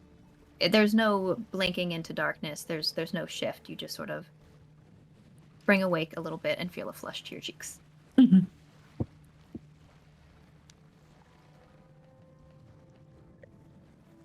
What do I see? You're still lying on Barden. It's been another maybe only 2 hours since Matthias and Awaish have been taking their watch, but you've gotten the start of a long rest. Mm-hmm. Barden's kind of got like her cheek laid on the crown of your head. He's still sleeping. Kiara is going to stay very still because they don't want to wake Barden. And just quietly study the figures on the boat. Interesting. I also do want to say, just checking in before we continue, how did everyone feel about that? Was that we're all doing good? Oh, great. Okay. Awesome. Wonderful. Tiger? Sorry. Tiger? Sorry. No. Great. If you want to take a watch, Pooja, you're welcome to do so. You can give me a perception check. Yes. Yeah, Kiara will offer to relieve Awaish. And they're especially keeping an eye out for them lights. Got it. She's ready to party. Yes. You're all Well, knocked that's up. a 15 on the die, and perception is, I think, plus 3, so 18. Yes. Perfect. Yeah, so you do spy, again, pretty quiet here. You're traveling fairly slowly, but you begin to see around the stone wall, there's a few lights out on the floodplain. They're almost of like a very muted color, so they're kind of hard to make out if you weren't looking for them, but you do catch a glimpse of them. They're actually not between the Asnan Mountains and Aethri, but they're sort of deeper out on the floodplain, and it looks like they're almost in a pattern or a path, like they're spaced out in a sort of like a a recognizable pattern. You guys, you're like a little getting a little bit closer, and you can tell by the way they shift that it looks like they are floating, like lanterns that have been placed on something that's bobbing up and down as the movement of the skiff carries you closer. Who's awake? I believe I'm sleeping. Okay. I think you would be the only one besides. I've been the only one awake. I'm gonna take a look at the sail. Well, Taz would be up, right? Because Taz would be. he so Okay. kindly offered to drive the boat for us. Taz is driving. Okay, good. Because did you really want Kiara driving? Taz is just going. Not Taz. Kiara's gonna run up to Taz and just point towards the lights so that we can hopefully gently steer our way that way. Lovely. Now you will be steering the boat towards the party before the actual party, not your party. But before you and Taz do that, I think I have one more thing to resolve. Matthias, Oesh, Varden, you're all bedding down for your naps, but Oesh, you don't sleep really, do you? Got that trance going.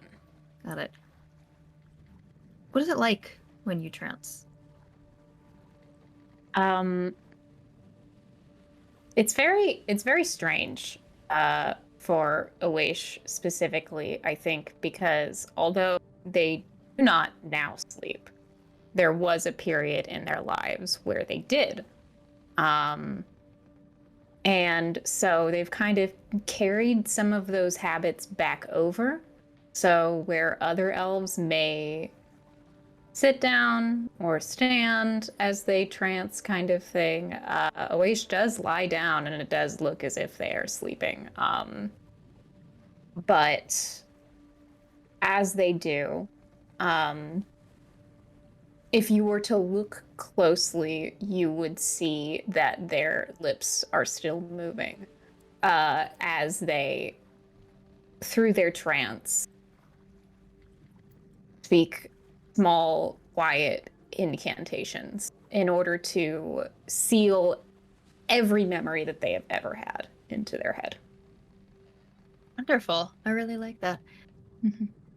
As you're doing this, running back through your memories, sort of scrolling through them like pages in your book, there's one that your mind hesitates on. That warm light. That redness that surrounded you. You blink, and for a second, all you can see is gold.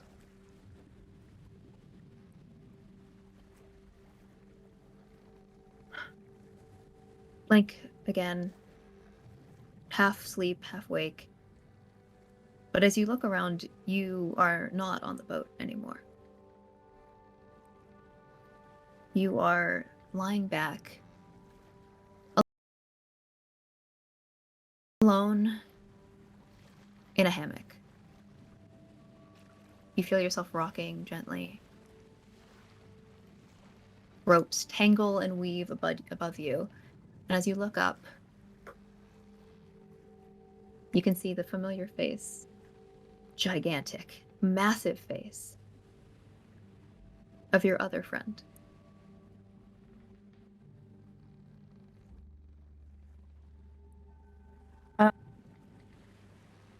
Uesh will, after a moment, they were a little concerned for a moment, but seeing their friend will relax into a gentle smile, conjure a mage hand, and just reach up to pat her on the jaw.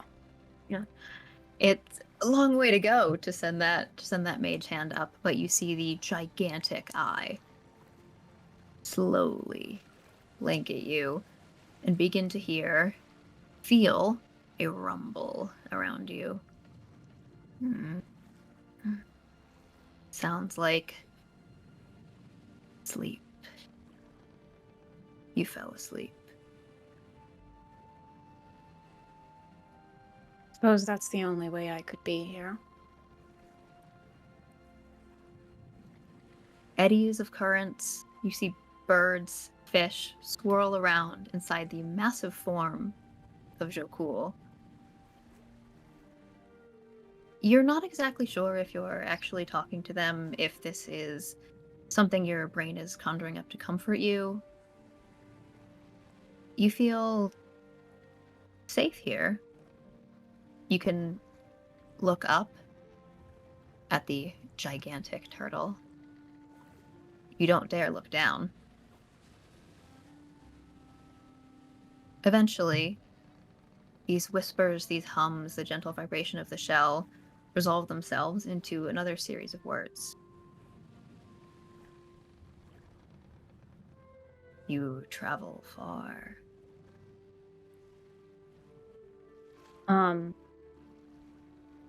I would like to say that Oesh, in listening to these, suddenly looks down and sees that, like they have had for so many years, they have a book in their hands and a quill between their fingers. And as these hums go through, they begin to sketch them out kind of with a lightning fast hand as they listen to them, and the words come to them as they do so.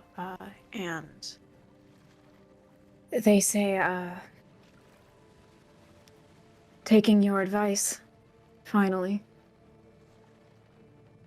Takes a long time, but the response comes. I would stretch. I would sail as far as you, but I grow tired. Emphasis on tired. There's a slowness, a softness, an empathy in that last word.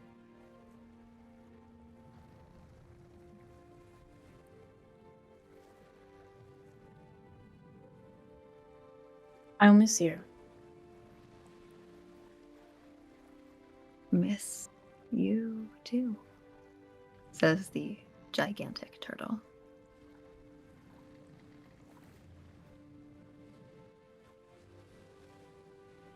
Hopefully I won't get quite so tired.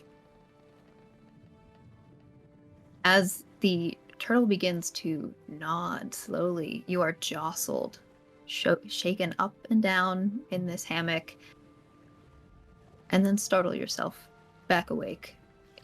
It was only for maybe a few minutes. That hasn't happened to you in a long time. But not sure where it came from.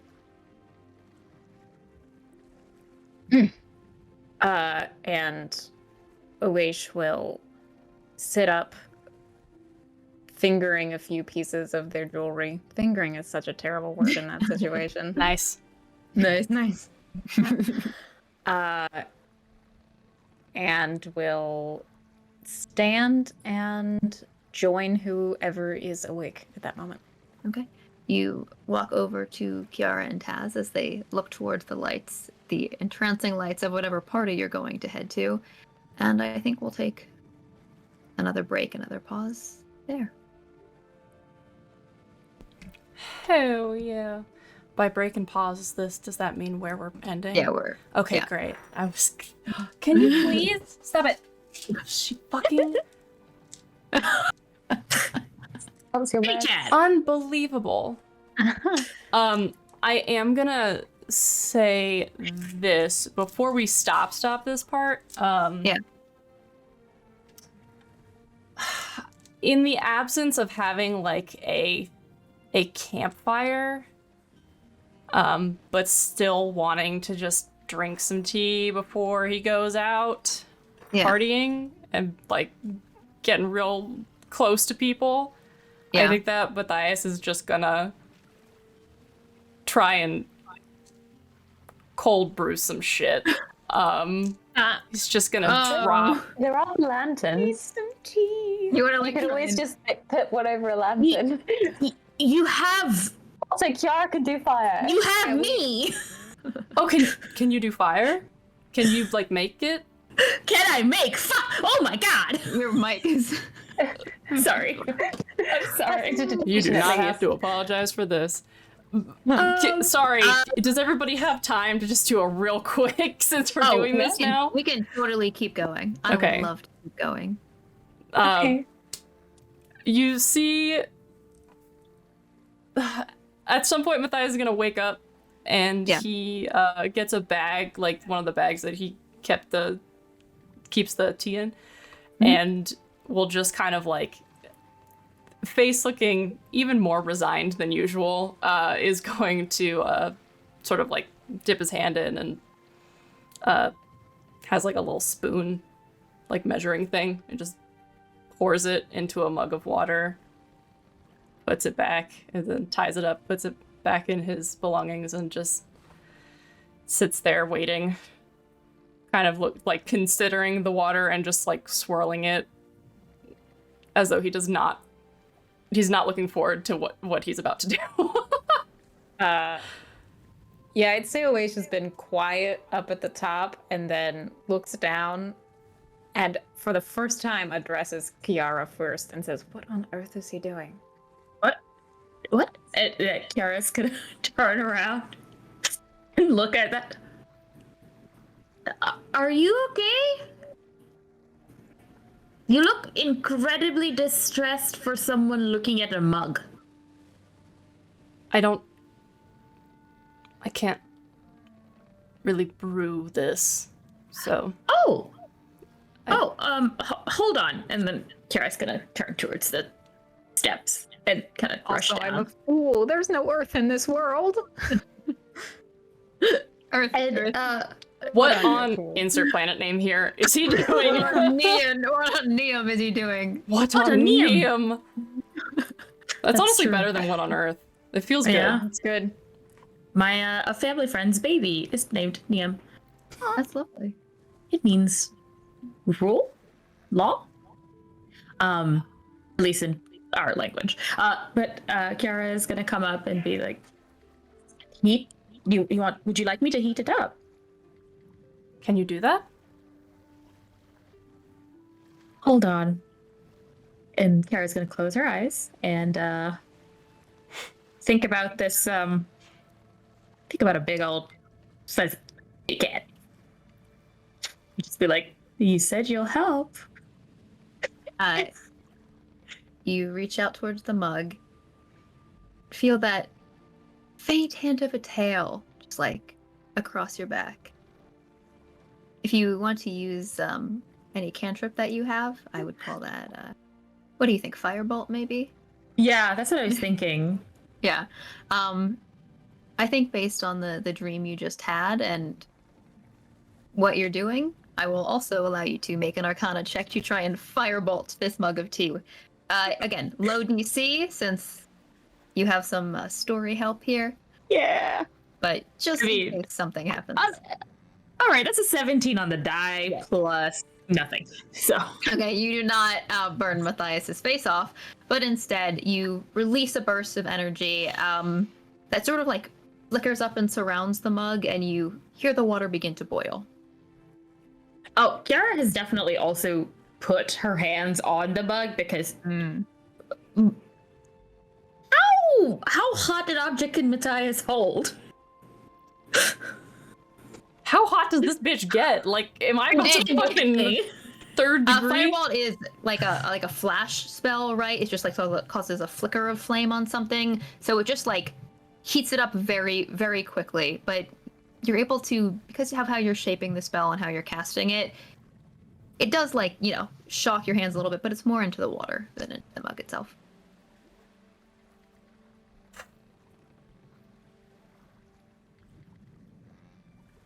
Magic is so convenient.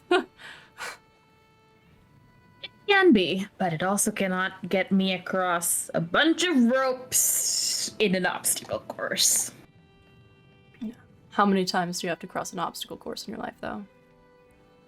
Hopefully only one. Was that the only... We lead very different lives. I know. But that's not a bad thing. Sounds like that's a lot of stories to share. I have a few. Not sure how entertaining they are, but thank you. This will make it much more bearable. I could not in good conscience allow you to drink whatever you were about to drink. I'm fairly certain my family would have disowned me. Yes. But, Matthias, I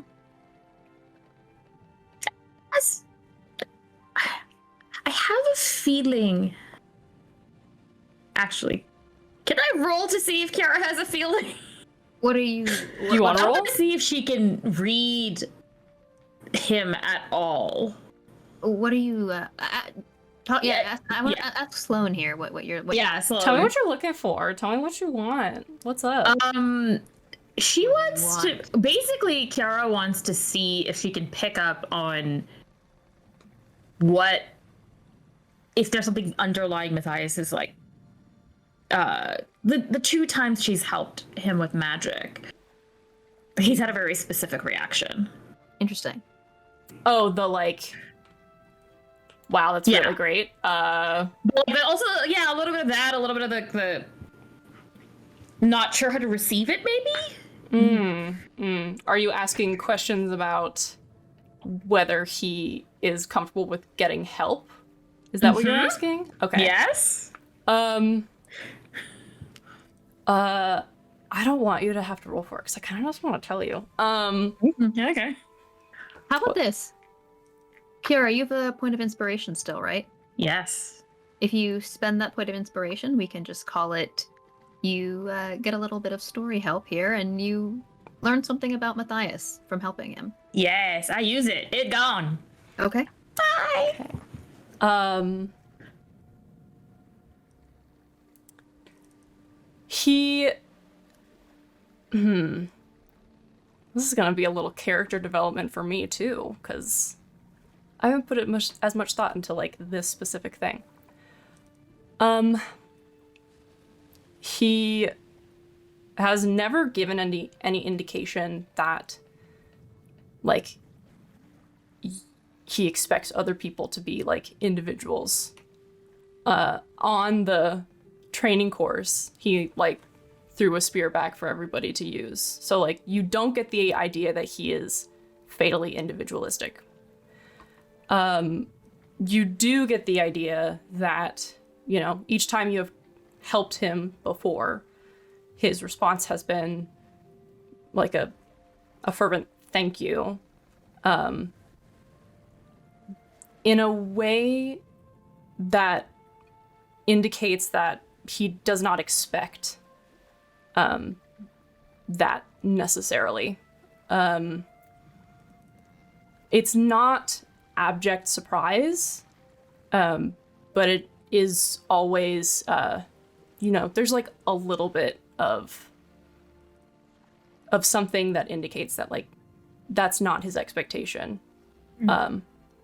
As for the compliments and saying that's really convenient and wow, it's really helpful, those seem 100% genuine. And he doesn't really say it with, like, a lot of fanfare. It's just like, it's like he's stating the color of the sky. Very, like, that's really helpful. Or, you know, whatever. Like, you're really good at that. Whatever. Nothing wild or crazy about any of that stuff. But, yeah. Does that answer your question? I'd want to make sure that... It does, and it also helps me with what Kiara says next. And so I think last she said Matthias, and making eye contact, she'll say, I know that you are the leader of this group, and that puts certain pressures and responsibilities on you. But also, please never hesitate to ask for help.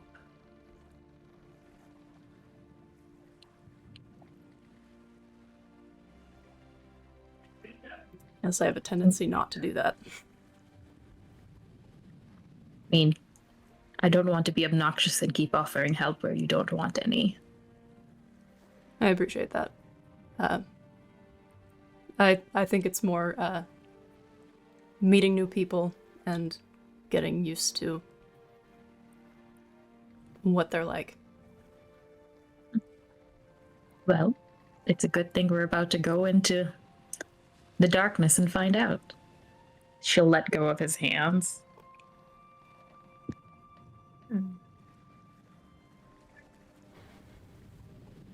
Your skimmer approaches the stone outer ring of the capital city of Skyhome, known as Aethrai.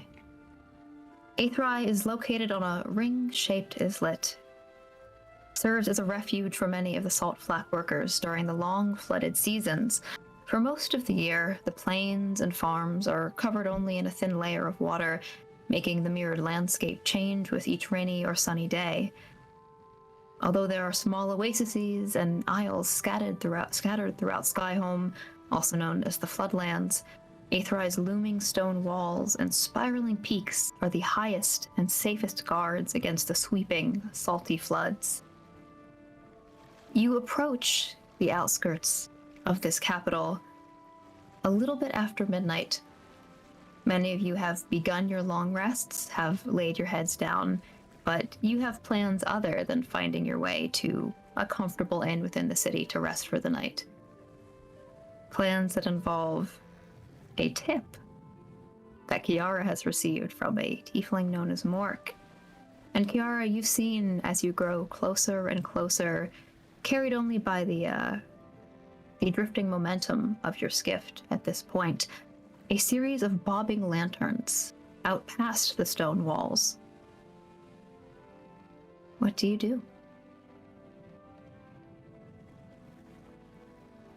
So just to recall, we had, I think Kiara had joined Taz up at the front and had pointed to the lanterns and they had gone. So are we there? You can see the lanterns ahead of you. I would say that you are now only about maybe 200 feet from the city itself. As you get closer, you can see there are gates where water does flow into the city that you can enter. You are just reaching sort of the outskirts where there are plenty of these houses on stilts that you've been passing through and navigating around. There were some farmers out here, people who were walking with these interesting shoes that almost looked like miniature versions of your boat. But most of them have gone to bed at this point. There are other ships approaching the city, but it's fairly quiet. The lanterns are probably 200, 250 feet away. So, sorry, go ahead. Go ahead. You're good. Kiara would have pointed to the lanterns, pointed them out to Taz, and said, "I think that's our sign." And then she'll turn around to everybody else. I believe last she had left Matthias. He had a cup of tea fire-bolted for them. Is everybody ready? I think we're pretty close. Now I will ask still my... asleep. Oh no. Let me just ask real quick. What is the likelihood, if we take our boat to this party, right? What's the likelihood someone's gonna get on and fuck with our shit? Like, that is my question. All right. Okay. Guess we'll have to find out. Are you asking based on previous experience that Matthias has had? Yeah, just kind of wondering if it's like a good idea in general probably not a good idea to just leave shit out, but I don't know. Sure. How about this? I'll say, based on Matthias's past experience, if you want to roll a charisma check for me, based on how he has interacted with people of Skyhome, you can choose this to be intimidation or persuasion if you want it to be, but you have to give me a reason why. Okay. As in how he interacts with the general populace if he is leaving stuff around. Well, he's definitely trekked through this area before many times, and he is definitely not one to try and strong arm people into things. I think I've kind of set that up pretty clearly, but he is also not above using his station and, I guess, experience with like courtly matters to try and influence people's decisions. So in that way, I feel like it would be persuasion. You know what I mean? Give me persuasion. Hell yeah. I did a good job. Okay, well, I rolled a 10, but with persuasion, that's a 15. Yeah, a 15 is generally decent. Then I'll say this, Matthias. You know that if people see you leaving something somewhere, you make a note of it with maybe a vanguard nearby, or you just side-eye people in the region, you usually return to find all of your goods are in place.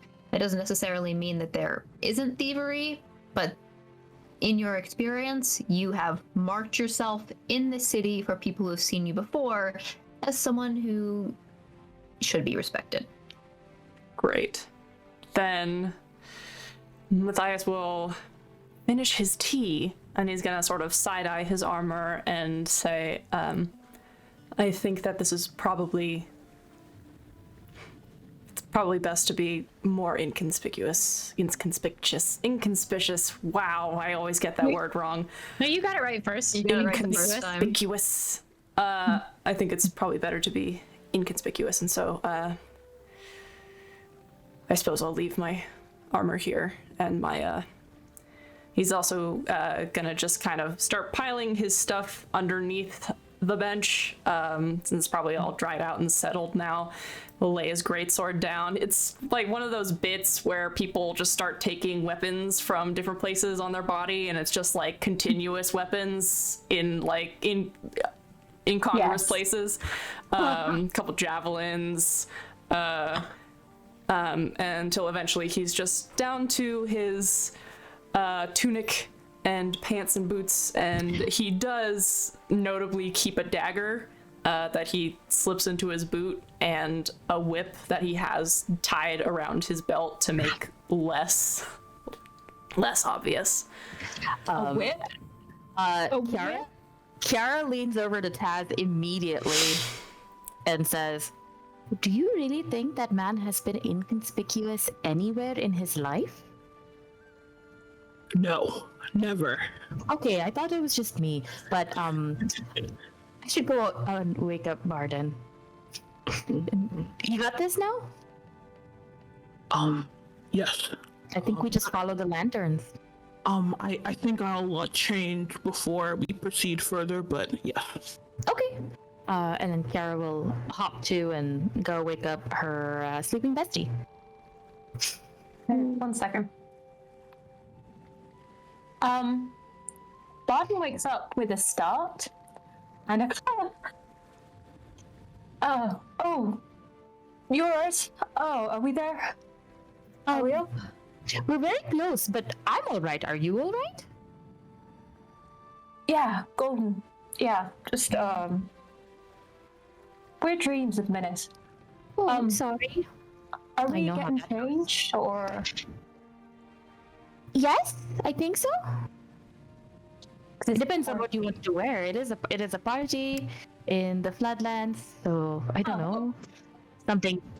Barden just starts peeling off like the vest and starts pulling off her white shirt, and she's down to her crop top, and she just puts the leather vest back on and just. This look alright? I think you covered Saucy. That's good. not too much. No. Oh no. Never enough, in fact. She immediately puts her sword back on her back though. Yes. Like There we go. Can't go without that. Of course not. Yeah. Go ahead. Is there a dark corner on the boat that Taz can change? Nobody will see him. Dark, spooky corner. Unfortunately, not really. This is a very flat boat. There isn't a below deck or anything. It's basically a raft with raised sides and a raised prow. You could step behind the horse or behind some of the like behind the cart that you guys have. It is dark now. Like, you know, it is dimmer light. It is past midnight. There is a full moon of Varun tonight, so you actually do have like a decent amount of light to see by. It's not the bigger moon, it's the smaller moon.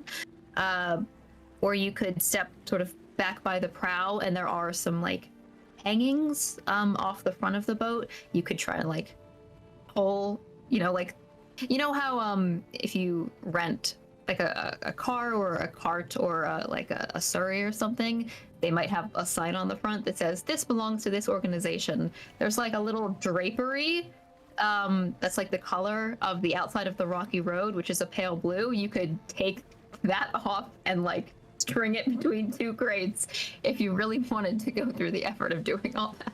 But What about those that's up to sails? you guys. Could you like step behind the sails? Are they close enough? Yeah, like bring a sail down.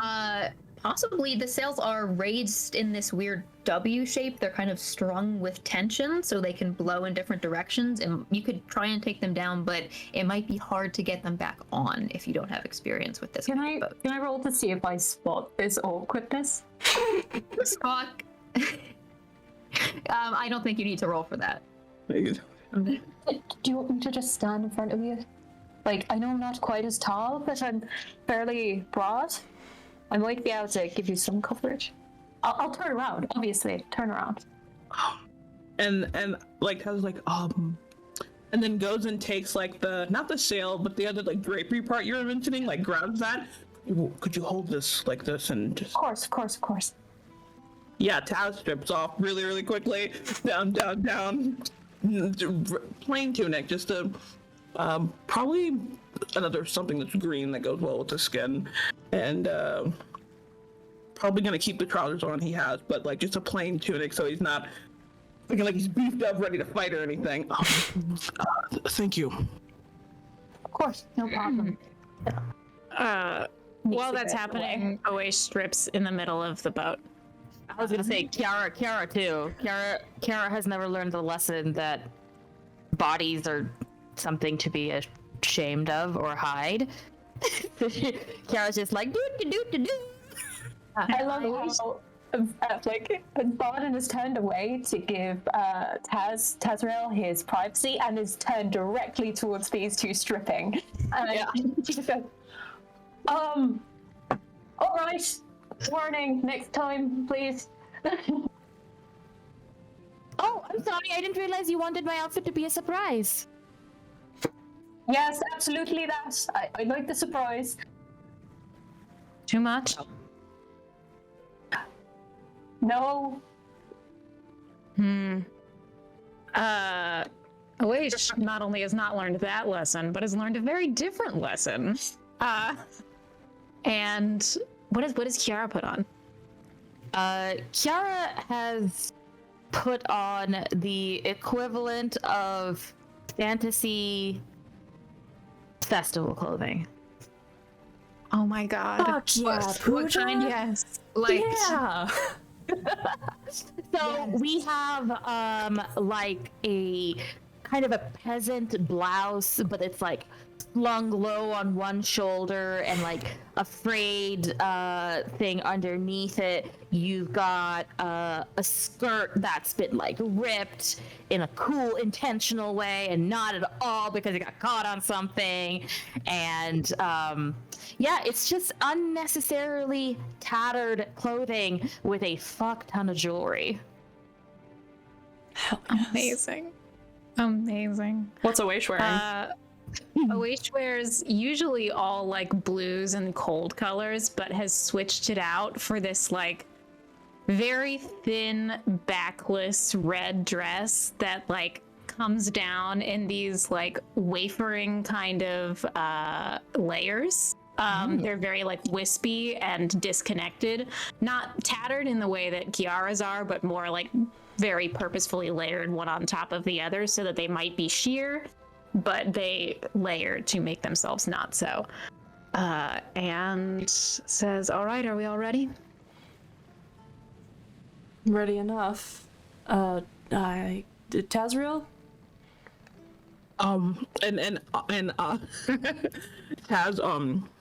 so Taz at this point had this like long tunic on and stuff, and realized that the other two like stripped down and then turned and see what they're wearing. It's like, you all look great. Let's proceed. Oh, I wanted to add that Kiara probably find it really weird that Taz is like has someone like holding up the sheet, because like we're from the same, from like, like it's probably something that sticks out in your mind, actually, or the similar areas at least. Yes, that is interesting to note. I did actually want to say just a little bit of information about some of the culture in the world here. There are a lot of places in Senelji where it is considered entirely acceptable for anyone of any gender or presentation to bare their chest, especially Uaranobara and Abjur, and on the coast where it is warmer in Skyhome and still acceptable, but it does tend to get colder up towards lower and upper Skyhome. So yeah, it would be, some people are less comfortable and some people are more comfortable. But yes, clothing is worn for its support and practicality rather than to hide things. yeah. Matthias is gonna finish tucking in his pants, or his shirt into his pants, and is going to, if you're done, and everyone is ready, I can steer us further in, as long as I have someone to direct me. Kiara, I believe you were given the directions. Yes, I can come up with you. And I think she'll follow Let's you into the crowd drive this because- baby in. Let's find some parking. Hey, yeah. Parking, yes. Some right. docking. Let's Like like Hollow Delight. off while he finds a parking spot. We gotta find a good parking spot. Wonderful. Kiara, since you've pointed them out before, you did see them last time. You can point Matthias towards the bobbing lanterns, as I said, sort of around the stone wall. You guys are approaching from the Asnan Mountains, from Fenfeld, so this would be taking you, I believe it would be around to the sort of the west side of the city, outskirts of the city. Matthias, you will notice that Kiara is 100% bouncing on their heels as we're pulling in. I'm very excited for this. Yes, aren't you? When was the last time you got invited to an illicit party outside town?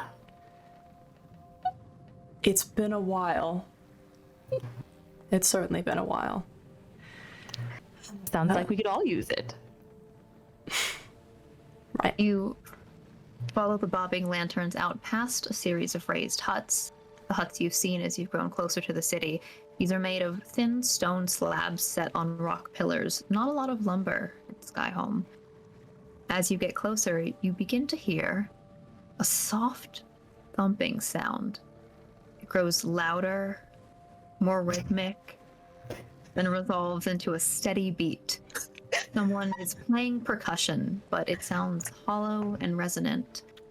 As you get closer, you can see these lanterns are floating up and down on the gentle tide of the floodplains.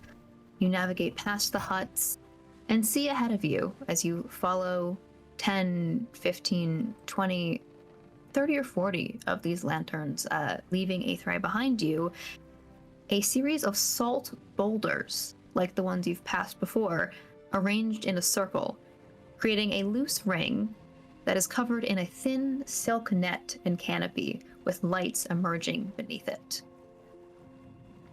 Before you, between the boulders, you begin to see ahead of you a series of rafts loosely strung together with ropes and covered in tiny candles. It does not look very safe.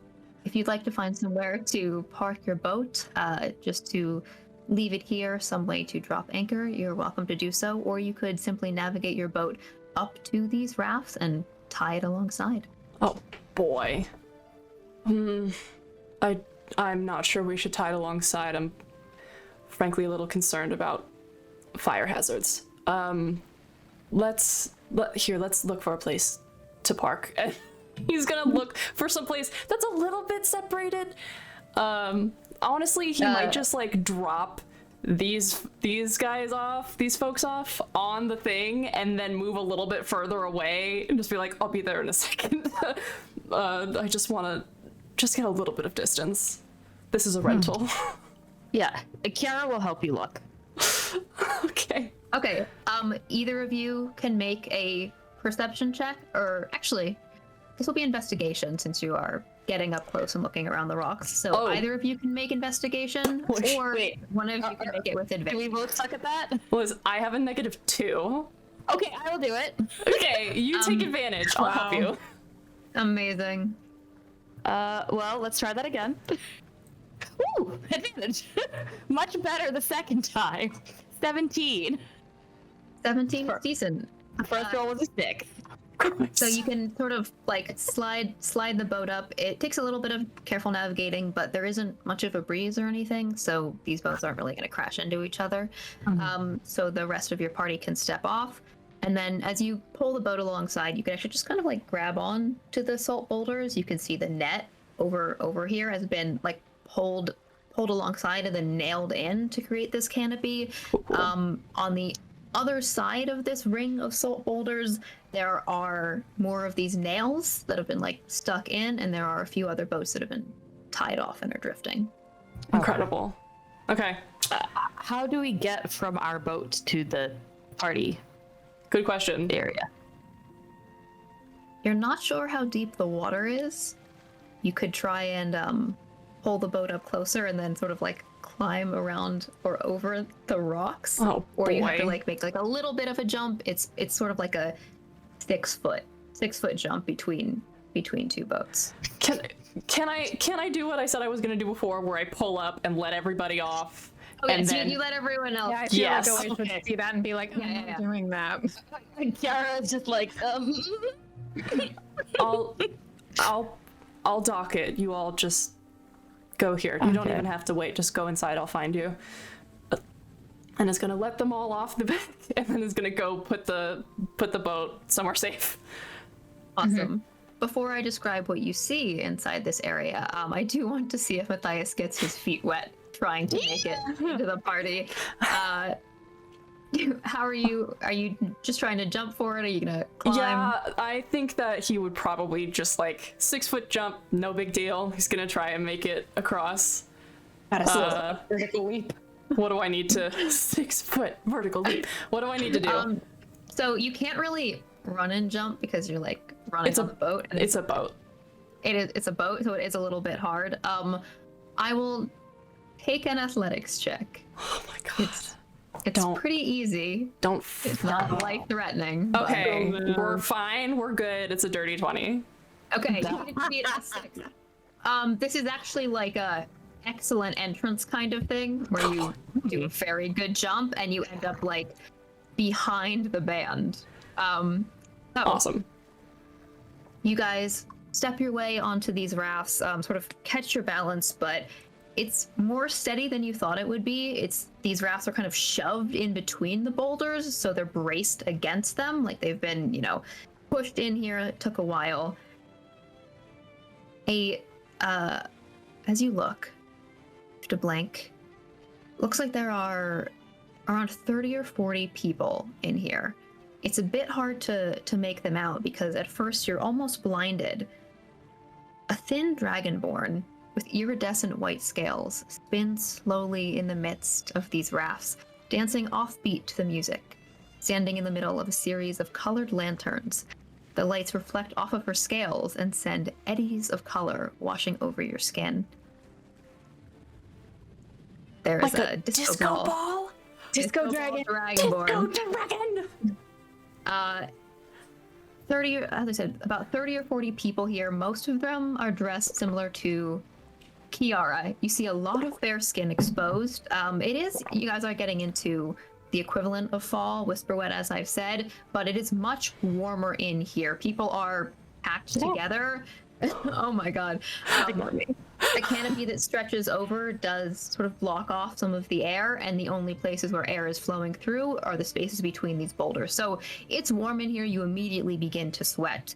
There are an interesting variety of characters that you can see around you. The music is, as I've said, this low percussive beat with someone singing hauntingly over it, but the music is supplemented by the fact that a lot of people here are just kind of singing off key. You also see, looking around, I think especially Awaish would notice this with your passive perception, that it looks like floating over the people underneath the canopy, there are these interesting misty bubbles just sort of hovering overhead, not popping. Every so often someone reaches up and touches one, and it pops. Do I have any idea what that would be? If anyone wants to make, I'll call this nature. Nature. Interesting. Oh, that's cocked. Oh, I'm good at nature. 20, baby. Intelligent. 13. 20, I got nat 20 plus Oh. Shit. I only got plus 1, 21. a 9. 21. So, probably only Barden then. You have gotten a nat 20 on your understand drugs check. So, I don't understand drugs. Look, Barden reads. so you know what this is? Yes, Barden, you think that's Dream Mist. Dream Mist is, it is a nat 20, so you do actually, like, you know some of the effects of it. These floating misty bubbles are a drug that is taken through contact. Your skin absorbs some of the mist as you pop the bubble. You let it wash over your face. You can breathe it in. It induces a trance-like state. This is known to have less of an effect on races or creatures that have a... Let me rephrase that. Not less of an effect, but more of a weird effect on creatures that sleep less easily, because you can choose as soon as you touch these mist bubbles to immediately fall asleep. You can just pass out as soon as you take them, or you have to try and stay awake to resist the effect. Either way, next time you do fall asleep, you can lucid dream. It's even said sometimes to cause you to dream prophetically. Fuck no. Give me that. Keep that shit away from me. Magic can't put me to sleep. The reason that can have more of a weirder effect on creatures like elves is because the longer you wait until you fall asleep, the weirder the dream gets.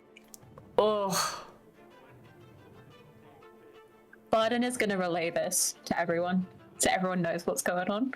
Oh my god. Kiara's eyes are immediately the size of saucers, and she says, I want them.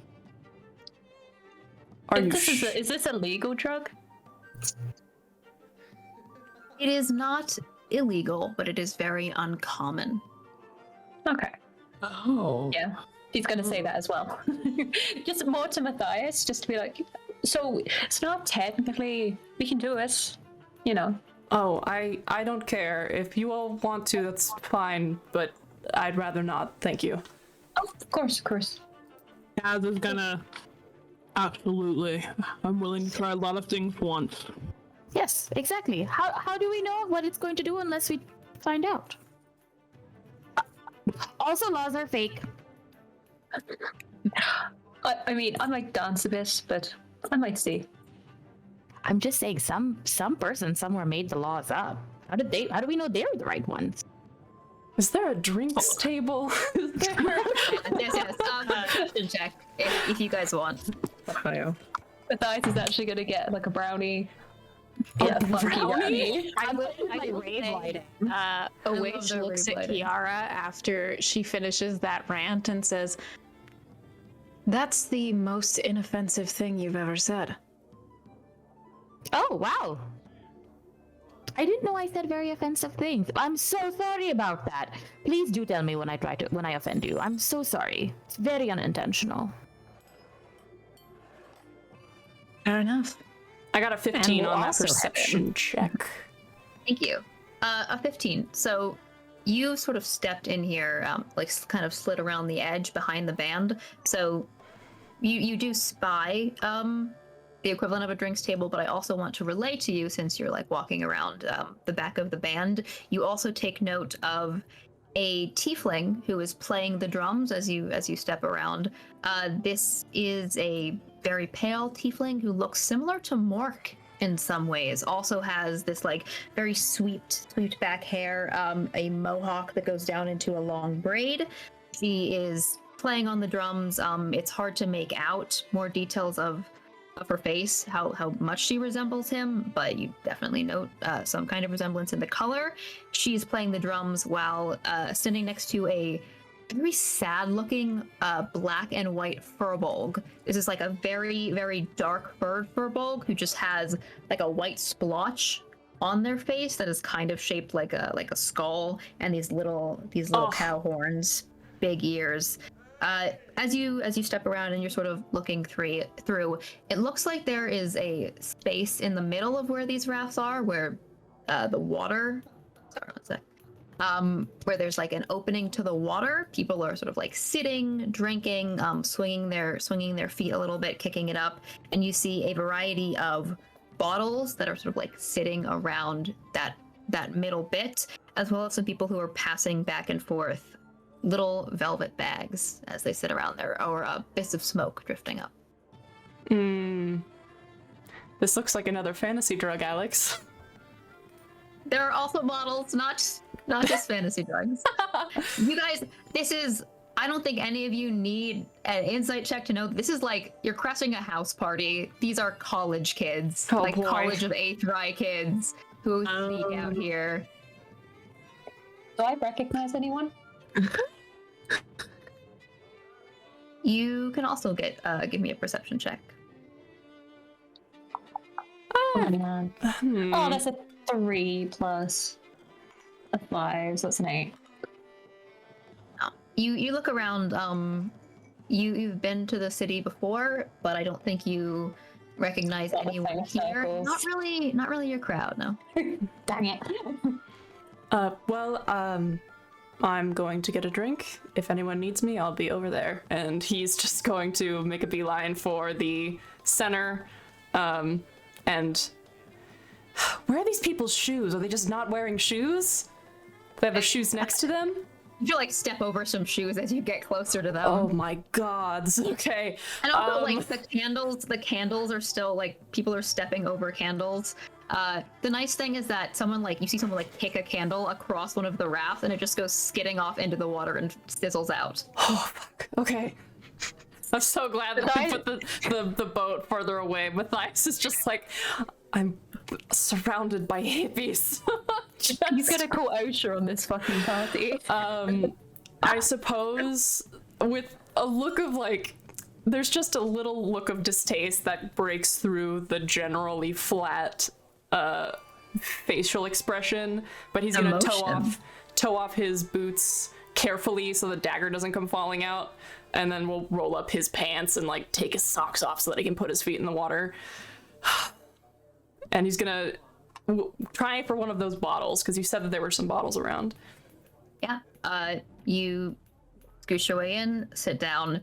There are 3 other people who are sitting around here. You see 2 humans, look like they are probably Skyhome native, similar skin tone to you, and another tiefling of sort of a deeper purple skin tone. The tiefling is sitting and kicking their feet, while the 2 humans are making intense eye contact and talking to each other next to them.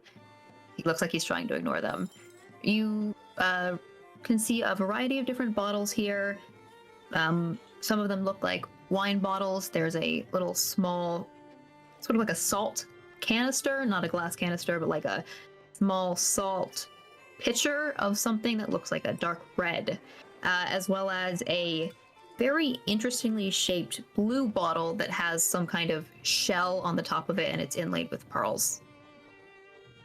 I'm gonna reach for that one. That one. You I'm curious. I Go want to for take a it. look. pick it up. The tiefling sort of like side eyes you. Hey, that's strong stuff. Is it? Do I recognize what this is? I don't think Right. you would. Okay.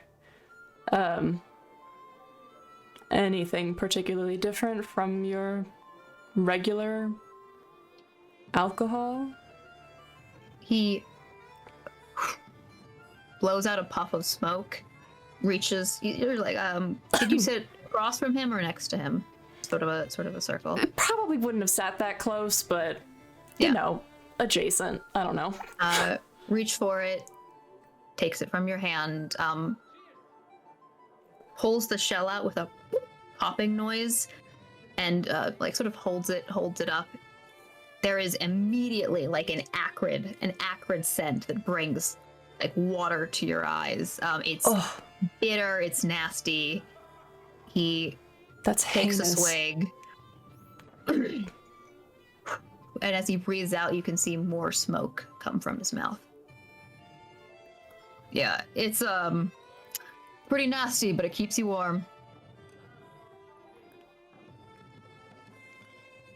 He's gonna hold his hand out for the bottle. Passes it back to you. Matthias will. Ooh. He's actually gonna. There is stuff that I think that I forgot that he would have brought with him. Totally fine. You can say you've brought it with. Just a little rewind. He would have also brought his mug with him. Yeah. And he will pour some of this into his mug and then pass it back. Got it. And then he will take a swig. Okay. This is an incredibly potent whiskey. It makes your mouth burn. You Ooh. can immediately feel like so sour or something so acidic in it that like you breathe out and you feel a sizzle and it hisses out. And then the warmth sinks into you. It's already warm in here, like you were already sweating, but it's like a tropical island that you just can feel yourself collapse into. You have a feeling that even if you were to like stick your hand on a glacier at this point, the glacier would melt, not you. You wouldn't freeze. Not used to that. That's Feels good though. yes, I suppose so. It's expensive stuff, but I think Bloodsty got it from his dad, so Who's that? a Bloodsty points to one of the humans, who like just still engaged in their conversation. This is his party? Their party? Nah, it's not his party. I'm not really sure. I think Lena maybe points to the drummer who looks like Mork. Makes sense. And How do I know you? you're... What's your name? You can call me Goo Cube. Goo Cube? It's obviously a fake name. Right. Okay. Wasn't sure what college you were in. I'm taking a semester off. Stick it to the man. Quite. You can call me Matthias. Goo Cube. Cool, Matthias. Get it. And for the record, I don't know this guy, right? This person? Great. He's trying to figure out why someone who looks a lot older than him is at this party. Listen, I know you're not I'm not a that late much bloomer. older. No, I was gonna make a joke about the fact that listen, I've had middle-aged people go to college with me. They're Yeah. something like that. That's Very it. fair. That's all I want. That's the entirety Great. of my interaction with this man. Wonderful. Anything else anyone else would like to do? I have a question. Yeah, go ahead, DJ. How old does everybody look? Like, besides us, like, how old are we talking here? What a question to ask in a fantasy setting.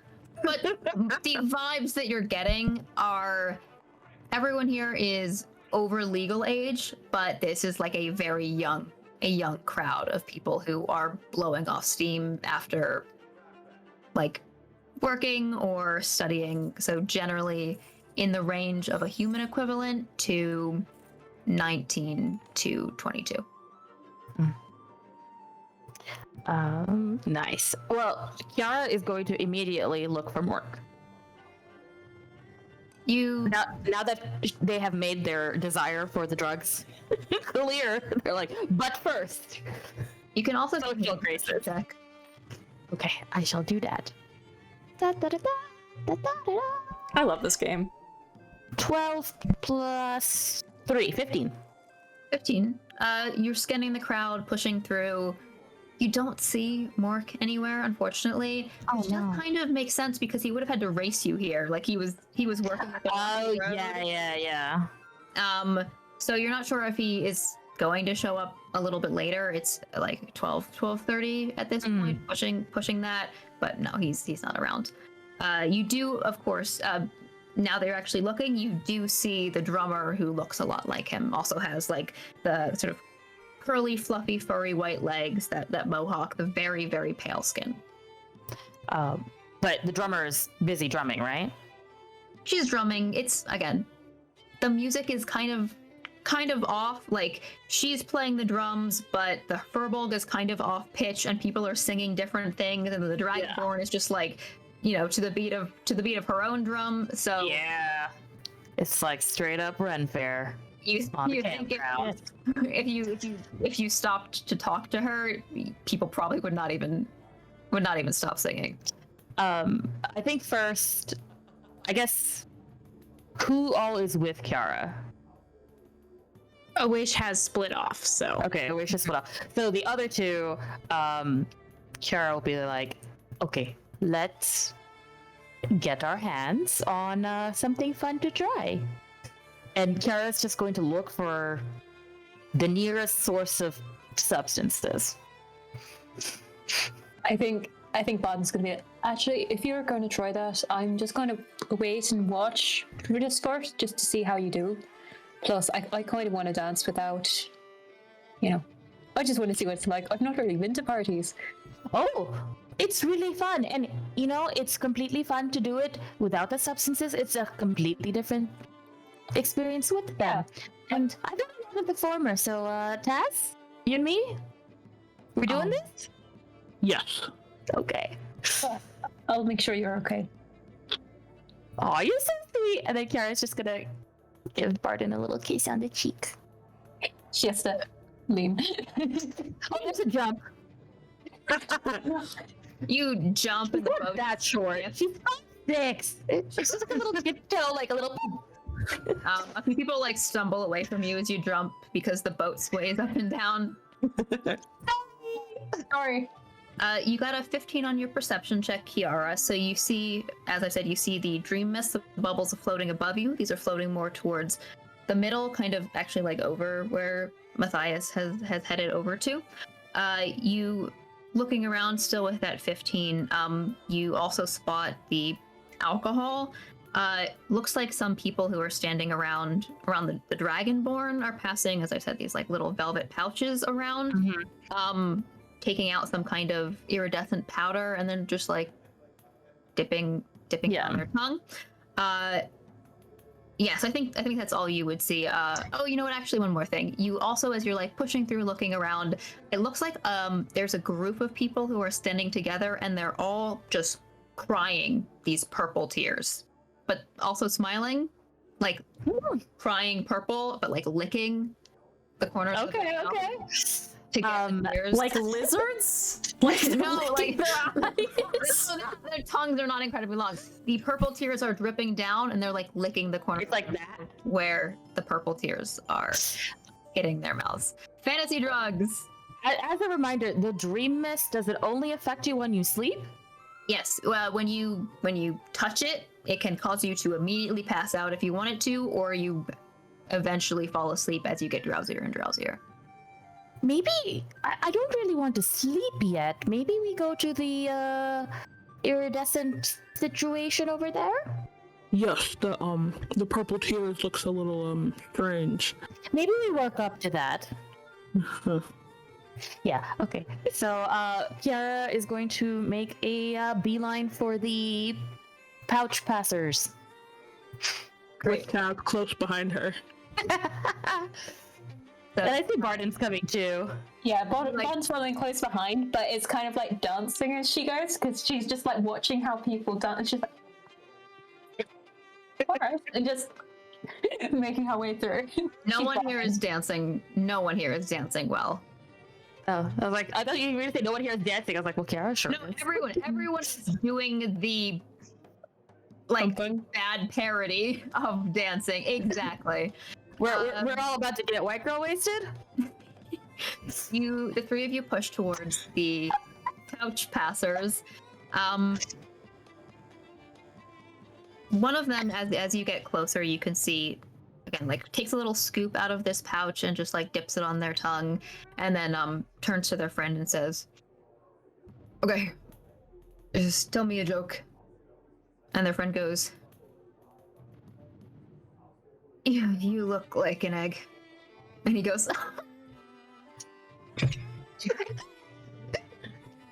Our immediately turns to Taz and goes, "I get it." "Again." That's so funny. Hi. That looks really fun. Maybe? Yeah. Right? Yeah. I'm Kiara, by the way. Oh, thank you. I'm I'm Egg Suck. Hi.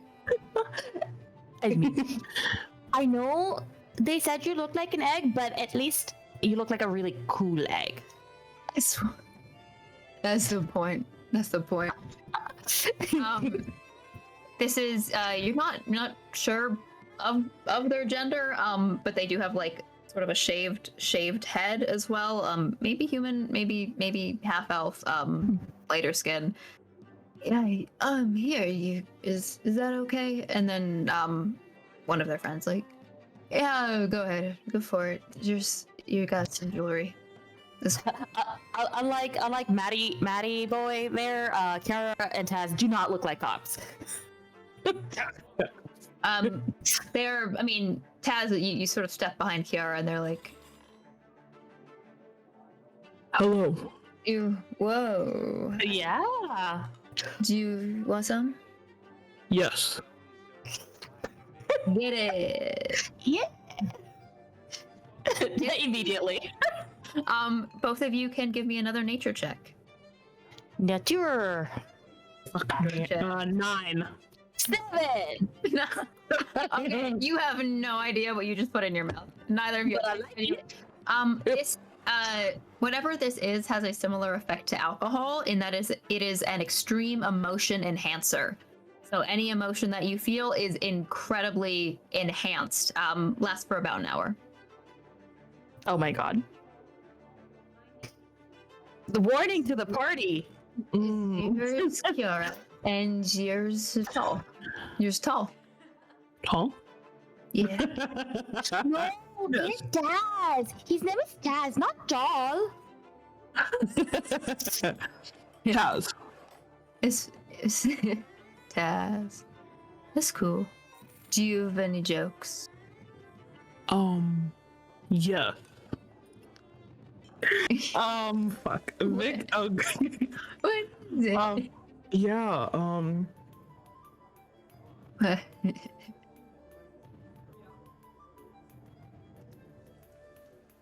You look like an egg.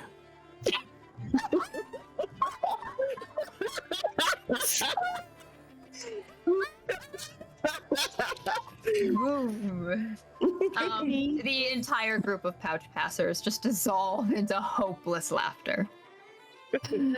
This is the best. Wonderful. Bart is just watching, just going, I mean, I guess you're having fun. Wonderful. Actually- What is? Go ahead. Oh, I feel like Taz might have forgot Barden was there for a moment, and as soon as Barden says something, turns around and just family! Just so fucking excited and just they want to go in for a big bear hug. Oh, alright. Shara is going to jump up off the ground where they have sat down next to the people and attempt to jump on top of this hug. I'm gonna need Barton. Will you make a dexterity saving throw? You said this. Wait, am I avoiding this or am I catching? It's more like not to get knocked over. You make a Okay. dexterity saving throw. Your danger sense does give you advantage on dexterity saving throws. That's a 12. 12, okay. You stagger back a bit, but I think you could probably catch Kiara. Oh, she's just got an arm under your butt. Just, oh, alright. You okay? Hey, is it nice to be tall? Oh my god. You know what? The view really is different from up here. She's like, hang on, and goes, whoop. So you're on her shoulders. You gotta watch out for those bubbles, man. Full range. How many is she gonna bump into? You're right? so- You're right? Is that okay? Yes, this is the best time. Where to next? Just imagine being on Taz's shoulders. Well,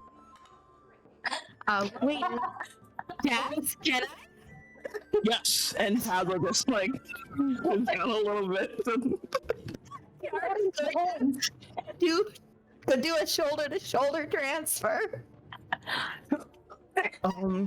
If you get word, you can grab on. They're very sturdy.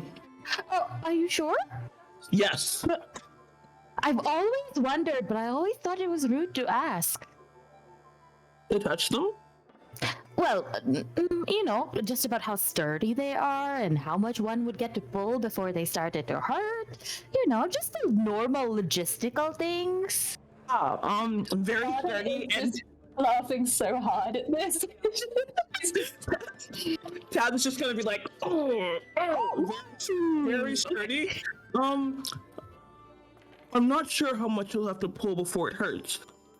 Well, I would probably not be the right person to help you find that out. I'm very weak. Let's not test it though. I don't want to work out how to actually stick a horn back on. That's not what I want to do tonight. I think it'd just be gone. Oh, I don't want that. Okay. Well, I'll just hold on if I feel like I'm about to fall off. But in the meantime, I will enjoy being the tallest person in the world. Note, what Oish are you doing? So sorry to interrupt this beautiful, wonderful moment. Oish is going to, taking in mind the obvious age of this party, is not going to look for drinks or drugs, but rather someone similarly long-lived as them that also looks young. Okay. Give me a perception check from you as well. All right. I get all my d20s out of the way. Oh! Perception, that's an 18. 18. Looking around, perception, and I'm also thinking about your general insight. You don't see anyone you think has lived as long as you here. There are a few elves, but you can kind of tell that none of them have reached the point that you have reached looking around the way that they're acting, the way that they're dressed. No one here is... I'll say this much because it is a pretty decent perception check. A lot of people here seem to be putting something on. So you can see people who may look sort of more like nerds, like they don't get out a lot, don't get a lot of sun. Even just like the imprint of, you know, where glasses would be, or tired eyes from long nights of studying. You know what that looks like. But no one here has any kind of like that look in their eye, that older sense. Even, yeah, as I said, even the elves that you look to 50s or 60s.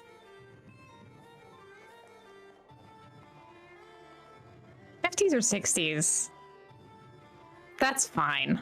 Yeah. That's fine. Cool. Is there anyone that looks like they're just gonna sidle up to the one that they think is the most attractive? Got it. So you set up. This is, again, people don't get out much here. Fairy buns, a few different piercings, maybe even similar to piercings that you might have, like some silver studs as well. These very long earrings, almost like tassels that have been braided down. Long pointed ears, series of freckles. Looks like some kind of dark makeup that's just been like smudged over her eyes, and eyebrows that have been sort of like drawn on to make them look much bigger. Wearing just sort of like a silk collar kind of thing that comes down into a like very cut in crop.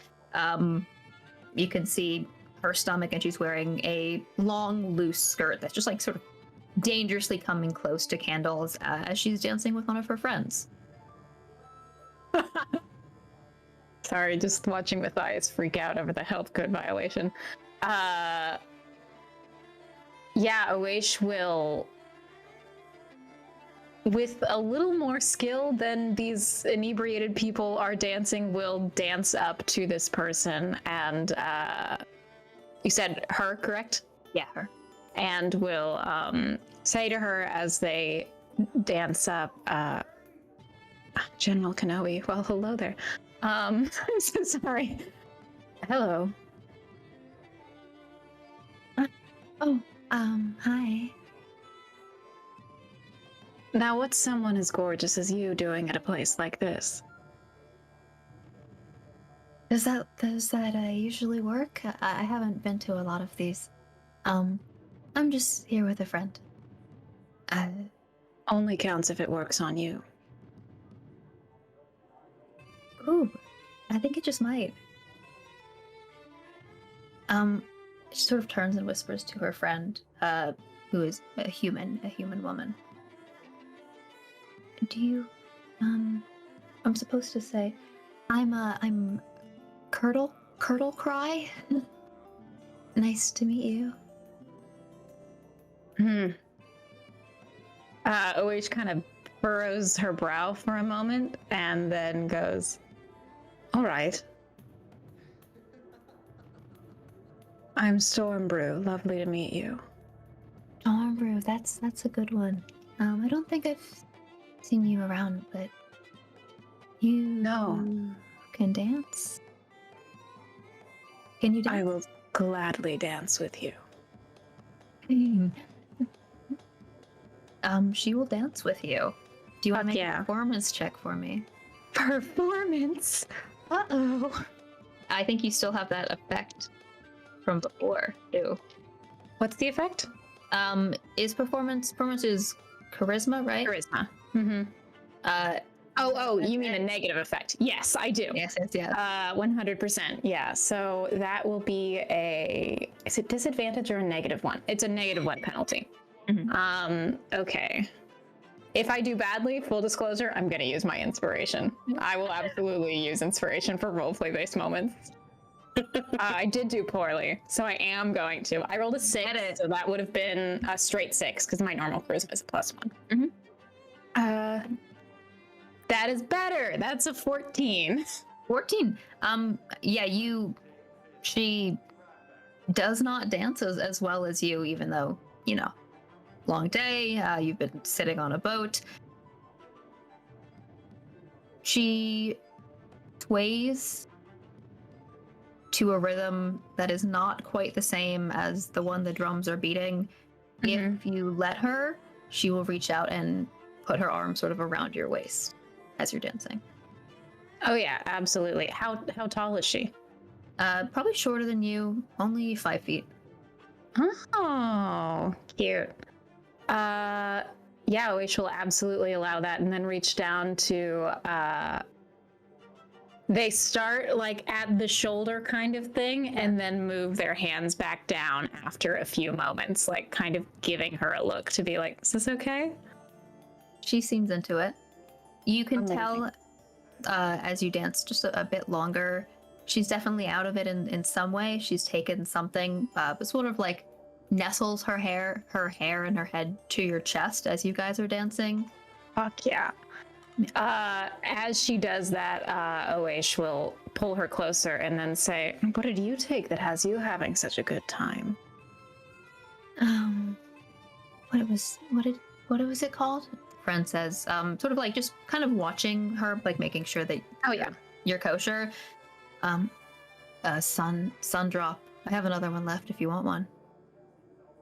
Well, it would be rude to not be on the same playing field, don't you think?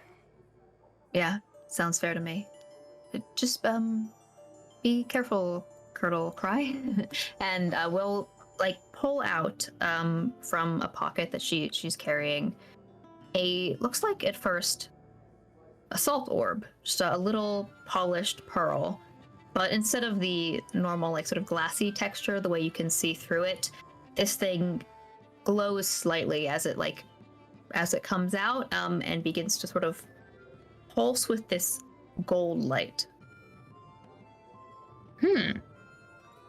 How does this one work? You suck on it like a candy or something. It burns away all the bad.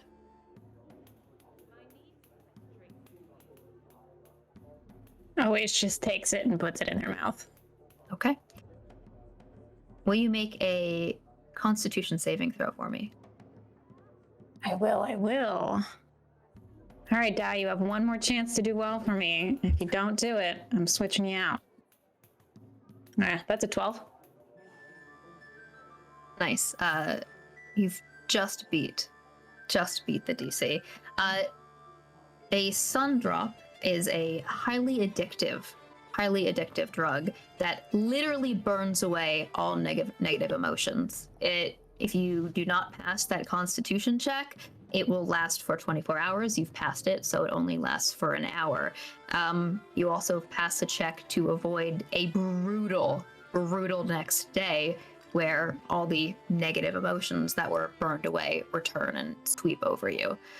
But for now, it's literally like you cannot feel anything but happy or whatever positive emotion you think Oesh would be feeling in this moment as they're dancing. So, oh my god. Oesh takes it, feels it for a moment, and then looks down at Curdle Cry and says, I understand your attitude. Yeah, you're very soft. That is not something I've heard many times before. No? No. And just kind of enjoys it and pulls her closer. They're not going to try anything extra. This person's clearly under the influence, and they're not an ass. Yeah. Sounds good. Oesh, you are still gently swaying with Curdle Cry, Kiara, Taz, and Barden. Absolute shenanigans. And Matthias, you said you'd finished your drink. Are you doing anything else? Simply vibing. Got his feet in the water, hanging out, watching to make sure nothing wild happens. Just staying there. Kiara, Taz, and Barden, you are feeling the effects of whatever you have taken. Kiara and Taz are. Barden, are you doing anything else? Or are you just watching out for your friends as they? I mean, they seem alright. They're just What are they doing? What are the two of you doing piled up on top of each other? Are you just doing a dance totem? Yeah, we're just dancing. They're kind of starting a trend, actually. You see a gnome is like trying to climb up on the front deck. Oh my god. The thing is, they're really tall. I could probably spot them if anything goes wrong. Yeah. I want to go over to the Furbolg. You make your way over to the band. You have to. It does get a bit louder, and you do have to like shield your eyes as one of the lanterns just like reflects off of this dragonborn scales and like shines in your face a little bit. But you can approach. You begin to hear that low, deep singing. Not really not really a rhythm to it. It's not super on key either. Not super on pitch. Just like a mournful low tone. Is it common? No. Is it something I recognize? It is. He is singing in Giantish. Is it a song I recognize? Make a history check for me. 11 plus. Sorry, one sec. Where did that come that thing? History. That's a 14. A 14. It does sound vaguely familiar. You can catch some of the words as well. This sounds like the song Lover's Quarrel, but you're less familiar with it because there's a few words that like dip in and out into Dwarvish, which has a similar base to Giantish. Sounds generally the outline of this song is a lover who has to leave her husband behind to go mining, and he is waiting for her to return, but she never comes back. So it's like him mourning that they had a fight before she left. Pardon, so there isn't a stage, is there?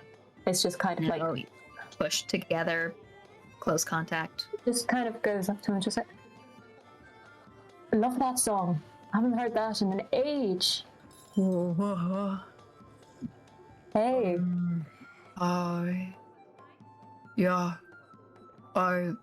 Do you sing? Yeah, do you know Cavern's Call? I think so. I haven't sung it in a while though. I mean, if I start singing and then you remember, I could do the high bits. He turns to the tiefling next to him, who, as I said, is that like pale albino, and she is just like pounding away on some hides that are stretched between like the boulders behind her. Doesn't look like she's even paying attention. He turns back to you and shrugs and, I'll give it a shot.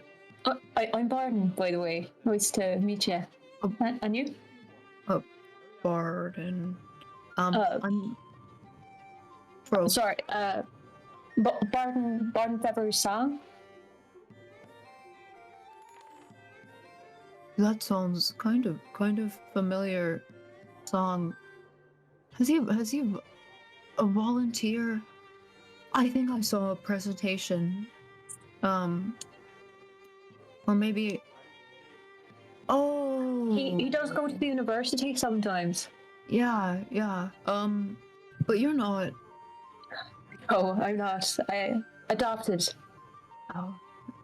But I know the songs. That's nice. I'm Frost. Nice to meet Frost. you. Frost. Frost. That's a nice one. Yeah, you go and I'll try and see if I can recall. You want me to roll a performance? Yeah, you can give me performance. Ooh, 16 plus plus 2, so 18. Oh, nice. Oh yeah.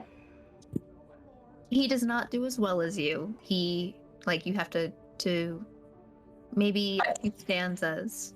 Mm. But I would love for you to describe what this sounds like, what Barden is singing, what this moment is like for her. I think Barden does take a moment to sort of, because of the like the stones around them, just to try and find like a wall, you know, something, because it's meant to be sung against caverns, so maybe she even like turns more to the side to face the wall behind them, and is just calling against it to try and get an echo. It doesn't sound as good coming from Barden because she's not giant blood. It never sounds as good, which breaks her heart every time. But her voice is quite low, very strong, and it does manage to bounce across the wall as Frost joins in, and like after 5 stanzas, it almost sounds like calling, which is the Norwegian calling across like great fields and valleys. It vibrates a bit in the throat as well. You get a sense, you're sort of facing away, but like, you know, people are kind of pressing up against you. It's a tight space, the candle flickering by your feet. Even the rest of you in your respective positions begin to hear this low echoing sound. The percussion actually starts to match it, as opposed to what Frost was singing before. It's kind of haunting. People turn to look towards this orc, and he chimes in a little bit late. He doesn't know all the words, but buoyed by the 18 performance check, all of the voices, the people talking, begins to sound less like chaos and more like people calling to each other across far distant caverns, canyons, mountains. I think Barden keeps singing, but cries a little bit, just a couple of tears in the corners of her eyes, and she keeps singing just because of that sound. She's not heard it in years, so. And like puts her hand on Frost's arm, just. Oish will look over from where they are dancing and go, I know her. I can't feel sad right now. It's really pretty. It's so pretty. It's so beautiful. You're beautiful. You're beautiful. It's like petting hair. Yeah. This is the ladies' bathroom at the club drug. Yeah. Exactly. The most positive place on the planet. She had her arms like around your waist. She's trying not to like slide down you, you know, like she's like got her head on your chest kind of thing. Just sort of like slides down a little bit more, and you have to like catch her and hold her up, and she just kisses very softly, very sweetly right above your hip bone. That's really sweet. Oish kind of stutters a little and says, You are so nice. Yeah. Feels good. Feels so good to be nice.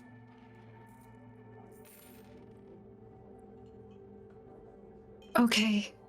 And just kind of slides down to sit with this person because they're out of it at this point. Yeah. Lovely. Anything else anyone would like to do? Yeah, is Barden still singing? Yeah. Okay.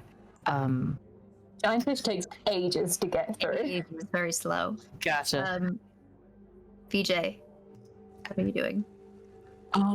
I think while we're like moving and dancing, VJ, oh wow. Tavriel is like deliberately moving through the crowd to see if he can't find Matthias. Like Kiara on your back, pushing. Yes. It's a pretty small space if you're not trying to hide Matthias. Oh no, he's smack dab in the middle. Sweet. So as soon as I spot him, I'm gonna tap to Kiara. Yeah. Oh no. Yeah. Sorry. That's it. Yeah. Hey, I need you to get down. Okay.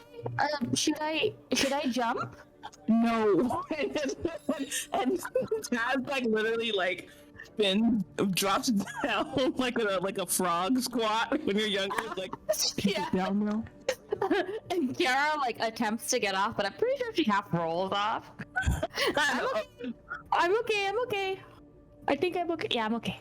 Okay, and then Taz is gonna walk over and sit next to Matthias, and I'll be taking off my shoes as I'm doing so. You just have my my hooves out at this point and putting them next to me, and I'm not like super close, just like our shoulders aren't touching. Got it. But you're sitting down next to him? Yes. He'll greet you. How's the party? It is going very well. I have tried something, I'm not sure what it is, but I feel great. Perfect. I did the same thing. But Are you feeling great as well? feeling very warm. Not very used to it. I'm sure it does feel good, but it's so off-putting. I'm a little... I don't know. It's fine. It's fine. That makes sense. I just thought I might be enjoying myself a bit better if I came and joined you.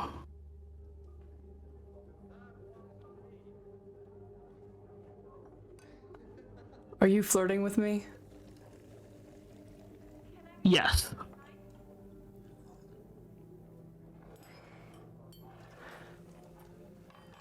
Oh, well,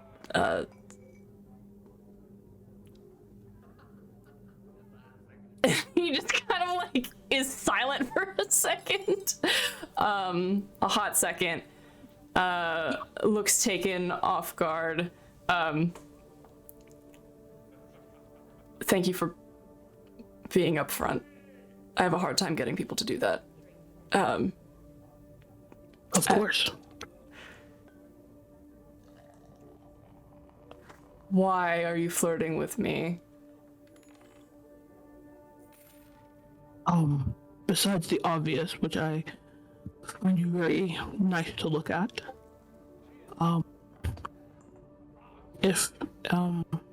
forgive me if mentioning it bothers you, but especially the scars.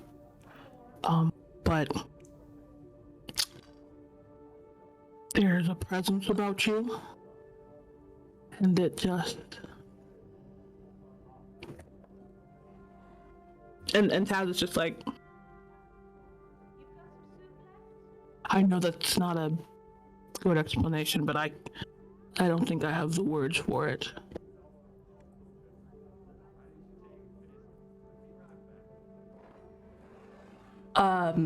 Well, I have to be honest. Obviously, you're very good looking, and yes, but we're about to be on a team together, and I don't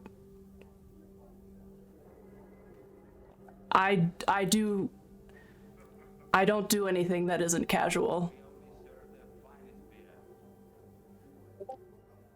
And at that, like, there's a big smile that just crosses Tazriel's face.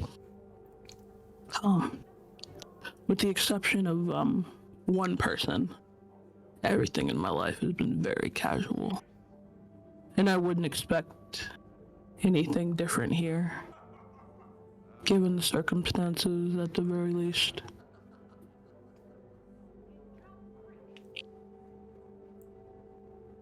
That's honestly kind of perfect.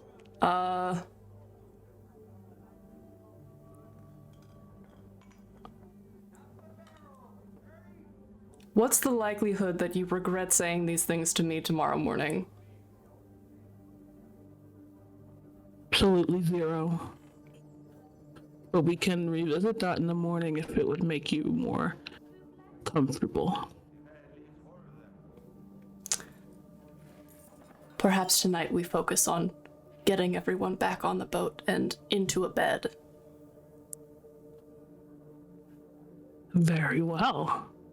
I mean, getting everyone into separate beds separately. and Tad is laughing. Yes. Separate bed, separately. Good. But, And Tad just kind of stay there. Oh, sorry. no, yes, we can talk about this tomorrow.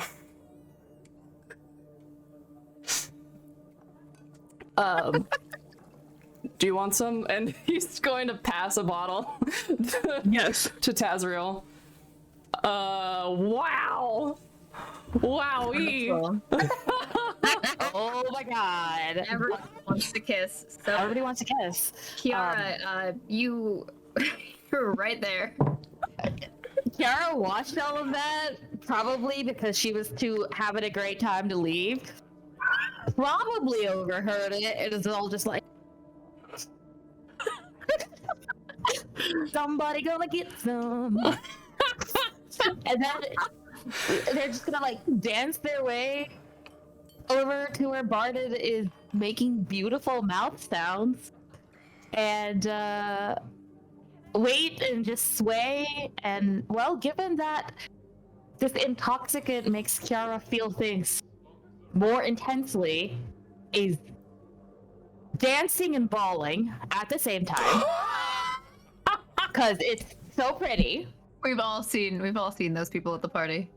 Yeah, I mean, they're just really into it. I've been that And, person at a party. Yeah, wish I was that person at a party. When Barden finishes singing, I guess, yeah, what does Barden do when she finishes singing? I think she turns to Frost and just like, oh, thank you. I haven't. Oh, it's been ages. Yeah, you sung it very well. I'll have to go listen to it again sometime. Yeah. I just wished my voice would bounce like it was supposed to. I think it sounded pretty right to me. Thank you. And Barden kind of leans over and just places her head against his in a very soft motion. That's nice. Thank you, Frost. Oh, That's you're right. welcome. Tell your dad if he visits that I think we should sing together sometime. Maybe I could drop off a song for him if he visits a class or something. I probably won't be back for a little bit, but I'm sure my dad would absolutely love that. Okay. We don't get back home, get back to Ranobara that often, so You don't I'd go appreciate it. You don't go to the College of Aethrai. Not at the minute, no. But I grew up in the tomb loft, so. Oh, I've always wanted to visit. Oh, you should tell my dad that Barden sent you. Yeah, I'm sure he'll help you get some way. That would be nice. I'm from Cloud Guard. So Okay. he sort of trails off and then just picks up singing again. Again, he's not that great, but he just turns back to the tiefling and tries to match her beat. I think Barden turns around and just sees Kara just go, having fun? Having a good time? That was the most beautiful thing I have ever heard. Oh, thank you. I mean, I love you, but I didn't know that your mouth could produce such beautiful sounds. Why do you ever not sing? I mean, joint singing takes ages, and not everyone has time for that. Well, That is silly because I can't think of any better reason to slow down. And But Bottom puts her hand over her heart, just like, yeah. Kara will link arms with Barden. Oh. And say, have you had a good night tonight? Yeah, I have. It's been nice. Yeah. Are you okay though with the whatever you took? Yes. It just makes everything better. It makes the colors brighter. It makes, I don't know, I was like into the music in a way I've never been. It made the sounds more beautiful, and I could hear the different tonalities and what was happening, and it was just so good. But you know, I think I'm ready for some cool dreams. You know, I think I agree with you. I think I'd like to give that a try. Let's pick up. Should we just try and pick everyone up and try and get back? Yes, maybe. Yes, let's get everybody around in case, you know, I fall asleep and need to be carried back. Yeah, same. Okay. Gonna start looking for Matthias. I'll let you do the looking. I'm too short. But I'm not that short. I don't know why I feel so short. Definitely hooked her off around, like, yeah, just to be like, I'm not losing her in this. Too small and too drunk. Kara's waxing pretty about how she's not actually that short, but they've never been made to feel shorter in their life. I just don't want to lose you. No, okay, but you should do the looking. That's for sure. Can I? You're able to find each other. It's You not ready too to hard. go? Can I feel the vibe between those two? You, Way to roll? Kara knows the vibe. I don't know. Kara's not talking. I feel like the vibe would, at least the vibe that Matthias would be giving off would be a little bit awkward, but he's given that off before. I don't know how Taz's vibe is. They're probably really good at hiding these things. But also, Taz is under some sort of influence. Yeah, so Taz is just like, actually, I think in this moment, Taz is just exuding, like, hell yeah. Swag. Taz All is right. straight up swag. Exuding you're- get down energy. Yeah. One of the reasons I'm like waiting on those kinds of roles is because I love the idea of like what the player wants their character to express in that moment. Yeah. So I do think it's like you're not picking up anything from Matthias because you don't necessarily like know to pick something up, but Taz is giving off. Taz is giving off exactly what VJ is doing. So It would be like, all right there. Yes. We're fine. Are you ready to head back? Kara and I'd like to try those bubbles on the way out. I don't quite trust. I mean, I don't know if I'll get knocked out, but Matthias, I know that you can pick me up if you had to. Right. And Taz is like, all the time? Yes. And we'll stand, dry off his feet. Sock, shoe. Do you need help? With my shoes? No, with the drying. Sure. Kara will just go like actually like and like prestidigitate. Not your legs, but just like just go. clean cinnamon socks. Oh, delightful. Did you have fun, Matthias? Are you having a? Did you have a nice time? Yes, I did have a nice time actually. I'm glad. Kara made eye contact with Taz. I'm glad we got you out rather than staying at the boat. Me as well. Nice. Let's find a wish. I think I saw her carrying a body somewhere. Wow. And we'll point towards them if they still have that girl just hanging on to their hip bones. Oh What no, are they they're sitting on the sitting on the ground, just with Can't their even arms see them around each In other. a cuddle. They're like the crowd, so you do not. You have to like wander through and find Oish. Go find But- them. Tight space doesn't take that long. Right. Was Kiara? Because I think this is funny. Did Kiara have like tear tracks? Is that what you were saying? And just like sobbing and. Oh yeah. Kiara has like, well, kajal down her face. Amazing. So is it as just like you black come up- streaks? Yes. Awaish will look up from this like half cuddle puddle situation that's going on, and then look up, see, cuddle. Yeah. Good night. Oh, good night. Just a little kiss on the forehead, and then we'll stand up, look at Kiara, take her face between their hands, say, Elshka, now is not a time for tears, and then kiss on both cheeks. Holy shit. They're tears of beauty. What do you do when you see the most beautiful thing in the world? Depends on what kind of thing it is. Her voice. Well, I can't kiss that.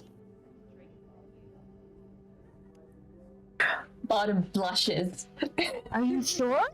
Have you tried? There are lips attached. And I think Kiara's just going to like take her other arm and link it with Oaish's. Mm-hmm. High as fuck, gladly. Yeah. With that, you guys make your way back to your raft. You're the two. The bubbles. You. Oh yes. You as you're I'm gonna making put your way one. back to your raft. I will say this: you should probably sort of like pull it around and then do that because you might literally pass out in the middle Yeah. of the dance floor if you do not get Yeah. on the raft before you take it. They're actually the interesting thing about these bubbles is they sort of respond very interestingly to like wafting any kind of air at them, so you can like waft one with you without popping it. I think I can do that with prestidigitation. Absolutely. I can cause little gusts of air, I believe. So you can A puff of wind. Yes. you can blow over a bubble to the raft, and then the three of you can, whoever wants to take it can pop it. Awaish is gonna duck out of that one. I think that after having a couple of drinks, Maddie is going to stick around for that. Oh my god! Okay. Wonderful. Well, who's going first? I think we Wait. all just stand under it. We have to touch it, right? I think the glitter just kind of the mist. I have an idea. Hold on. Don't touch it yet. And I think Kara's gonna go and grab her bedroll. Like, I'm thinking of like maybe they like have like a little their bedroll and like a little X. Bedroll's and a little X, and they like Kara can waft it down so they don't fall. And then you can just touch it before going. You want me to burst it? No, I think we can. Why doesn't all of us we just poke it at the same time? Okay. 3, Okay. 2, 1. The mist sprays out over all of you with a faint minty scent. If anyone wants to go to sleep, they are able to at this moment. You've laid out your bedroll, Kiara. You can sit down and fall into sleep. Or if you want to resist, after a minute, I will need you to make Constitution saving throws. Make that con save. Is there any? There's no effect you feel if you stay awake, right? No. I did get a 5 on that con save. Okay. After a minute, Matthias, you pass out. Yeah, he'll sit down if he starts feeling woozy. Yeah. I also just want to note before I continue this scene. So you guys are like on your raft that sort of like pulled it around, still probably tied onto one of those nails. Are you just going to long rest on the outside of this party, like pass out? Not Taz, actually. Taz wants to stay awake because he realizes, wait, we're supposed to get them in bed. Yeah. I will need if Kiara's passing out, Matthias is passing out because of the effect of the drug. I do need Taz also to make that con save, and Barden. I'm just gonna go to sleep. Kiara wants to make the con save, A, because she's curious whether she can resist it, and B, because she wants to get into like pajamas and like cozy up against Barden and like she doesn't want to pass out, she wants to like go to sleep. Wash your makeup off. Yes, do what I did on Saturday night, which is an off-camera story. Okay. So this is I will take a con save from Kiara, Barden, and Tazriel, and I'll just tell you guys this is a DC 15 con save to stay awake after a minute. Shit. All right. I mean, Barden was just gonna pass out. Okay, yeah, Barden passes out. The big old 6. What about Taz? Natural 20 for 22. Nice. Excellent. So, the three of them fall asleep, sort of like, get themselves ready. Barden can lie down. Oish and Tazriel, you are alone on the boat. The three of them have fallen asleep. Are they in their beds or anything, or have they just fallen asleep right there? They could get their bedrolls out, but it's not, you're not sheltered or anything. It's a flat boat with, you just rolled them out under the benches. I think we should get inside and get them into a bed. Well, there's no inside here, strictly. Oh, no, inside the city proper. Oh, we can do that. I think. We can do that. We're talented. We can do that. Would Taz know, like, Vic is thinking that the situation here is we unhook the boat, we steer it into a gate, and then we get into the city proper and can get them wherever. Is Vic misunderstanding this? It is.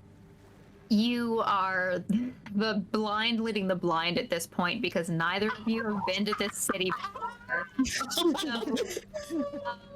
I don't think even Taz would have been strictly to this city. So you have no clue. You could just. There's not even wind. Things kind of drift towards Aethri because it's kind of in a basin, so they do kind of drift there. But it could take, you're just letting a boat slowly.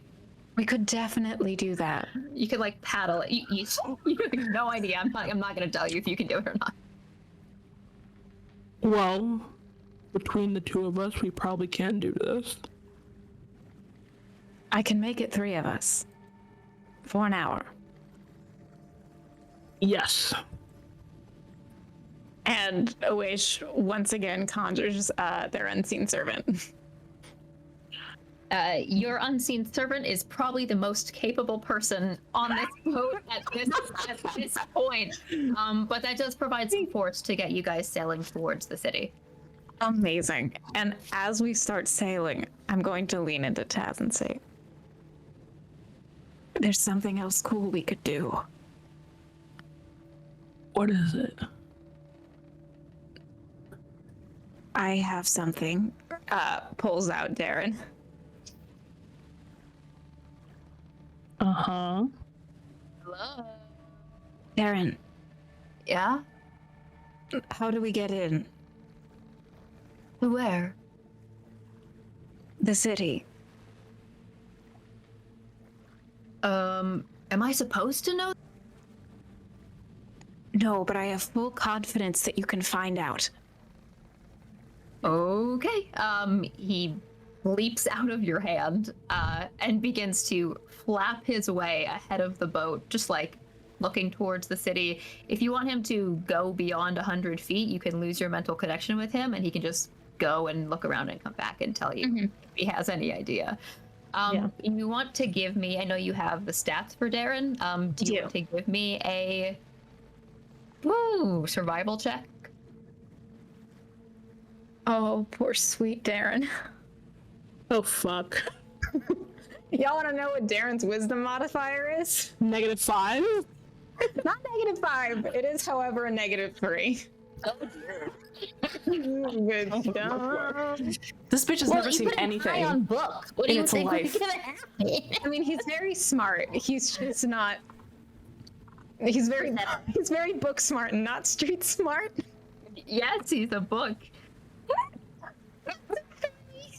Oh fuck. He also, he's a book. He doesn't really have dark vision. He has a certain kind of vision, but he doesn't have dark vision. Or, I don't. So, oh my god, This is a great idea. What did you roll? A 3. I got a 6 on the die, so that's a 3. So, you guys like the unseen servant, is paddling, and you're at the prow, and you're just sailing along with your 3 unconscious party members. And Darren sweeps back after a bit, and he's like, I think that you could follow the river, but there's also like some empty houses that I found, so we could just. Azrael, do we want an empty house? We could commandeer it. Oh well, no. I was thinking we could commandeer it in the name of the royal family, but I was about to make a face, but I'm very high. Excellent idea. Oh I don't god, know if no. that'll work here. Okay, all right. Then river? Yes, river. River. And just Yeah. just steering the Darren. thing. Thank you. You should tell me that more often. I'm Good going job, to tell you Darren. it 100 times a day. They're high. Darren just got a natural 20 on his insight check. Oh my Good job, Darren. If a book could, his laugh out loud just sounds like pages rasping against each other. It's like noise, and he sort of like lands on your shoulder. You feel like the origami tentacles just kind of like wrap around you like a squid on your shoulder, and he's like, river. And like And nothing can go wrong. wonderful. as we're like trying to get to this river, I'm gonna look at Oasis. What are your intentions with Barden? Well, I wanted to sleep with her, and then she got very serious. So I'm not sleeping with her.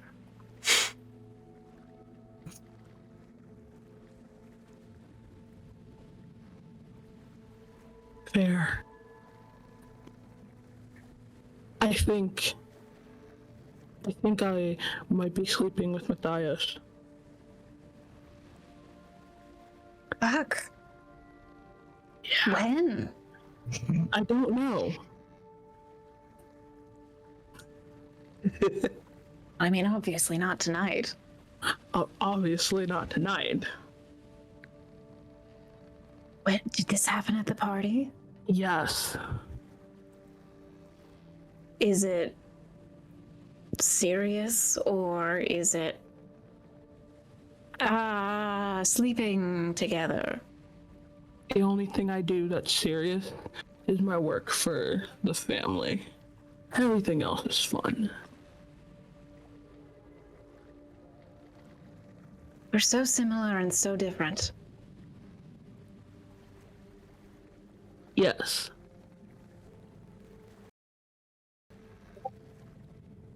You want to have some more fun when we get in the city?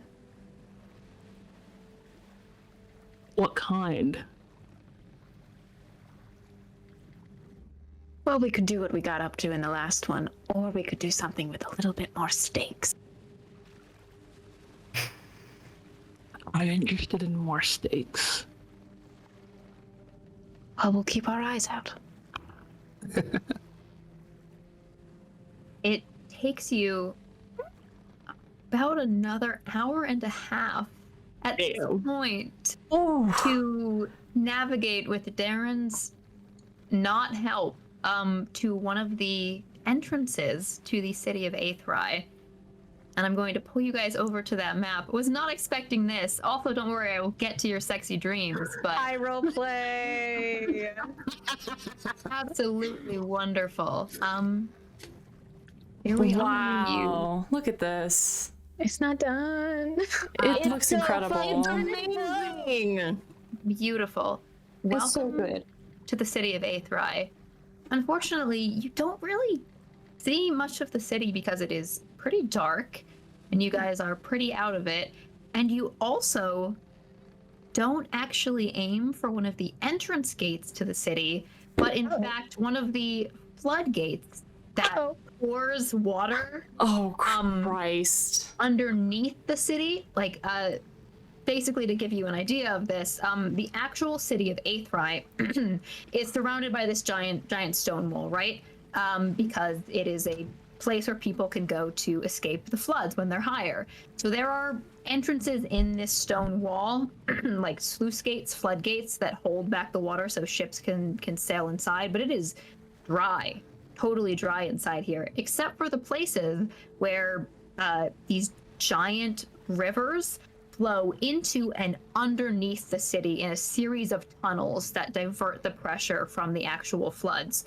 So y'all are going on a white rafting trip underneath the city at this point.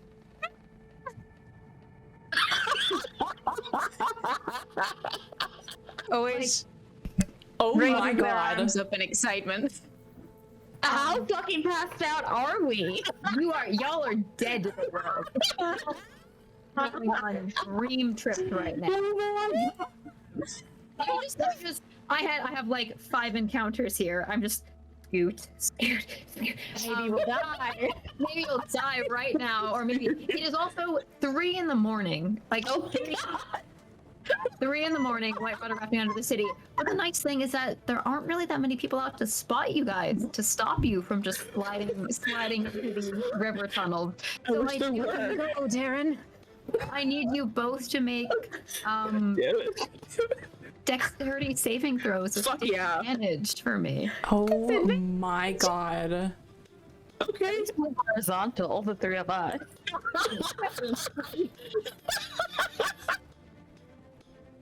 I got a 15 and a 16. I got a 12 and a 3, so an 8. Christ. An 8. An 8. Grab him by the handles. The antlers, I mean. I will say, Darren can take the help action if you want a straight flat roll. Taz, if you want to give me one more flat roll, to see. Oh, fuck yeah, 18. Okay, all right. You just saved everyone from drowning. Oh my god. In session 4. Fucking incredible. So the boat begins to pick up speed, which is great. You're getting to the city faster. Super happy. Super happy. That's a little too fast. That is a little bit too fast. And That's then enough slices! This boat, which is not designed for like heavy water flow, sort of floats on top. The stone wall gets bigger and bigger and bigger, and you guys can see this thing is massive, way more massive than it looks like from further away, towering 20 or 30 feet tall. And there's this dip. Sort of, you did see like a gate, the gate that Darren had seen, where the water just plunges downward down the side of this basin. With those dexterity checks, you guys manage to keep the boat in the actual river. It doesn't fly up and out and crash against the sides of the basin. But you are quickly like sucked down this very rapidly flowing river on top of the water, passing just like flashing by stone walls, flashing by buildings, flashing by lanterns. You don't even get to get much of a look until you begin to swiftly approach some kind of like gigantic salt crystalline structure. You are looking up and seeing this city, and you are pulled into just darkness, pure black, as you sweep into a tunnel in this giant rock crystal. As it's a secret entrance. And the others will not believe this. Let's go. And then we go. I'll just. No. I mean, can I see with dark vision still? It is pure black in here, which means that it's not dim light. So I believe that dark vision. I always forget about this, but I believe that dark vision. I don't think it works in pitch black. I think oh. Well, unless it's magical darkness, you see as if it were dim light, usually. But your rolls will be different. Yeah. Yes, you're right. So you're seeing as if it is in dim light, which still gives you disadvantage on perception checks, but you can make out outlines. For sure. I just needed to know if I needed to create a magical source of light for us or not. But we're all good, baby. I can see. Let's go. Me too. Okay. I already have your dexterity checks for like making your way into here. You both can give me survival checks, also with disadvantage. Oh, because, fuck. you know, what are you looking at? Darren can help either one of you, so just let me know if who he's helping. Roll. How is your survival, Taz? Mine's passing far. Darren can help you. Okay. Right. Okay. Yeah. Okay. That was, I got a 17 on the first one and a 9 on the second one, so that is an 11. 11. All right. Like, not great, but it's fine. Yeah. I have a 15 because of Darren. All right. Wow. So you do not slam into any walls here. You're just sort of like picking directions at random. And again, you're not even really navigating the boat that much. Like the unseen servant just kind of, no, the unseen servant actually faded away 30 minutes ago. So just sort of like tilting the prow as much as you can standing here. It does slow down a bit, so you're not in danger of like smashing into walls, but you basically pick directions at random until you finally, after another 20 minutes, it gets like stops being exciting and gets a little creepy at this point. If either of you could actually feel the creepiness, I know you're having the time of your lives. You begin to see some kind of actual light, some kind of like faint, warm light ahead of you in one of these tunnels. Onward. Onward. The water slows down and you sort of drift out into this wide open space. The first thing you note is that the light in here is weird. You can't tell where it's coming from. It's almost like the walls themselves are illuminated with some kind of reflection. You look up, you see chandeliers. Salt chandeliers. Wax dripping from them. Candles in alcoves around here that's reflecting off of just like the salt walls, these giant salt walls. Altars as well, just set along this massive interior underground cathedral. Ooh. The river flows through the room along one side. It is long and oval, and it looks like there are a bunch of people that are curled up and sleeping in here. The light is faint and soft and warm. Blankets, almost like sort of a nest in the middle of this room. The altars, alcoves, candles, jars as well. Jars that are set into alcoves on the wall that are twinkling faintly, things moving around inside of them. And the river sort of passes along the side of this room and then will vanish into another tunnel. But you're traveling so slowly at this point that you could just see You're standing towards, like, far away from you guys. It's about an 80-foot long, 80 to 100-foot long room. It looks like a tiefling, but you can't tell because, let me see, with Oish, looks like someone who is draped in long white robes, wearing some kind of mask over their face, with antlers that come up and cross, made of gold. Are they awake and up? They're standing at the farthest altar, like looking out over these sleeping people, and that you can't make eye contact with the mask as you drift. I have a question. Would I see this too if I also have dark vision? Or is it a perception thing? It's light in here. There's candles and stuff. Oh, so you can right. see all of this. And Taz is just like, this feels like a cult. Pretty sure it's just religion. Hello. And Taz is pointing, this looks like a cult. At least Have you not been exposed to much religion before? Wait, what? The mask? I think Taz will say, I've been exposed to much religion and many cults. This feels like a cult. I Every will religion take is a little bit of cult. religion check from both of you. Fuck yeah. Come on. Go. Fuck yeah. Hello. 21. I did not get a 21, but I did get a 16. A 16. That's decent. What did you get? 21 and 16. Yeah, Taz, this actually, it does kind of strike a chord. It is a little bit culty. Mask.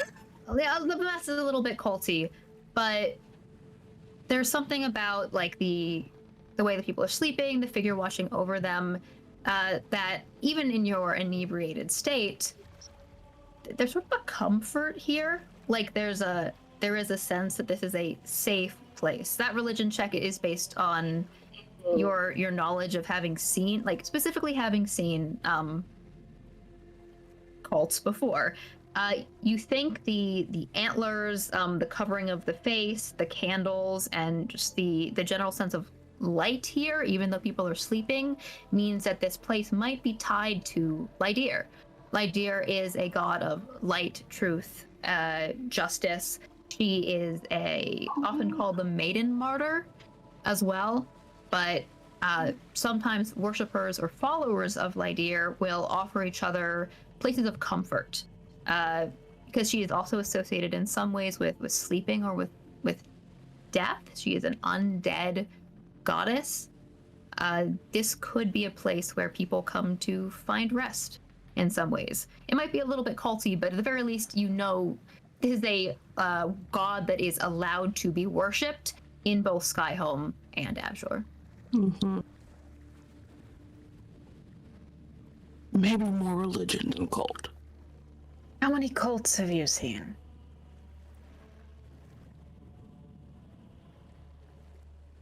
Enough to know.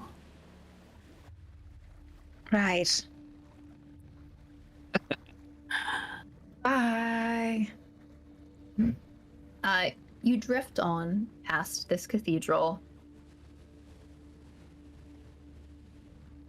The water carries you through more tunnels, fade away, the light fades away back into darkness once again. And then after another few hours, you guys haven't completed a long rest at this point, so you might be definitely starting to feel like the pangs of exhaustion if you're trying to stay awake still. It's going to take you guys another 3 or 4 hours to come back out the other side of the city. Should we sleep? And Taj is like, Definitely. Go to sleep. are you coming too? Yes. Okay. And Taz is just gonna unroll the bedroll and pass the fuck out. He's been fighting against whatever the fuck what's the thing this whole time. He's like, Wonderful. clothes and all. Fuck. Oish, you are alone. Does it seem like the boat is in a place that it could be left alone, or? You really do have to navigate through these tunnels. There is a flood of water here. Oh no. I'll stay up. Damn. All right. Fuck. You will gain a point of exhaustion. I will say this: you did manage to complete some of your trance, so if you want to sleep in at the beginning of the day for another 2 hours, you will actually be able to complete a long rest. It's just going to, it would like push back the time that you guys are starting to get up. So considering you guys went to bed at 2 in the morning, Taz going to bed at like 4 in the morning, in order to get a full long rest, you guys are going to be starting up again 8 hours, like, you know, noon or so, which means Oash, you would have to like sleep until 2 kind of thing if you can get into the city from wherever you're going. Right. So it's going to take us about 3 or 4 more hours to get there, correct? Yeah. To get out the other side, not even in the city, just like... Shit. Damn, we fucked up. It's okay. It's okay. Listen, this is interesting. So I would like to try to Oash isn't going to try to get people into beds. That is long abandoned at this point. Oash is going to try to get us out, find a place to get docked, and then just pass the fuck out, whatever time that is. So could sleep at the same time as other people, but might not, depending on how well this goes. Got it. All right, I think for the sake of brevity here, this is going to take 3 checks. I'm going to need you to make one more survival check to get out like those 3 or 4 hours. I'm going to need I want to call this concentration almost. I'm thinking of this as like a mental acuity kind of thing, to stay focused on looking through dim tunnels for 3 or 4 hours while your brain is screaming at you to enjoy it. So if you want to give me a constitution saving throw, which is sort of like a concentration check, and then finally an investigation check. So that'll be survival, con save, and...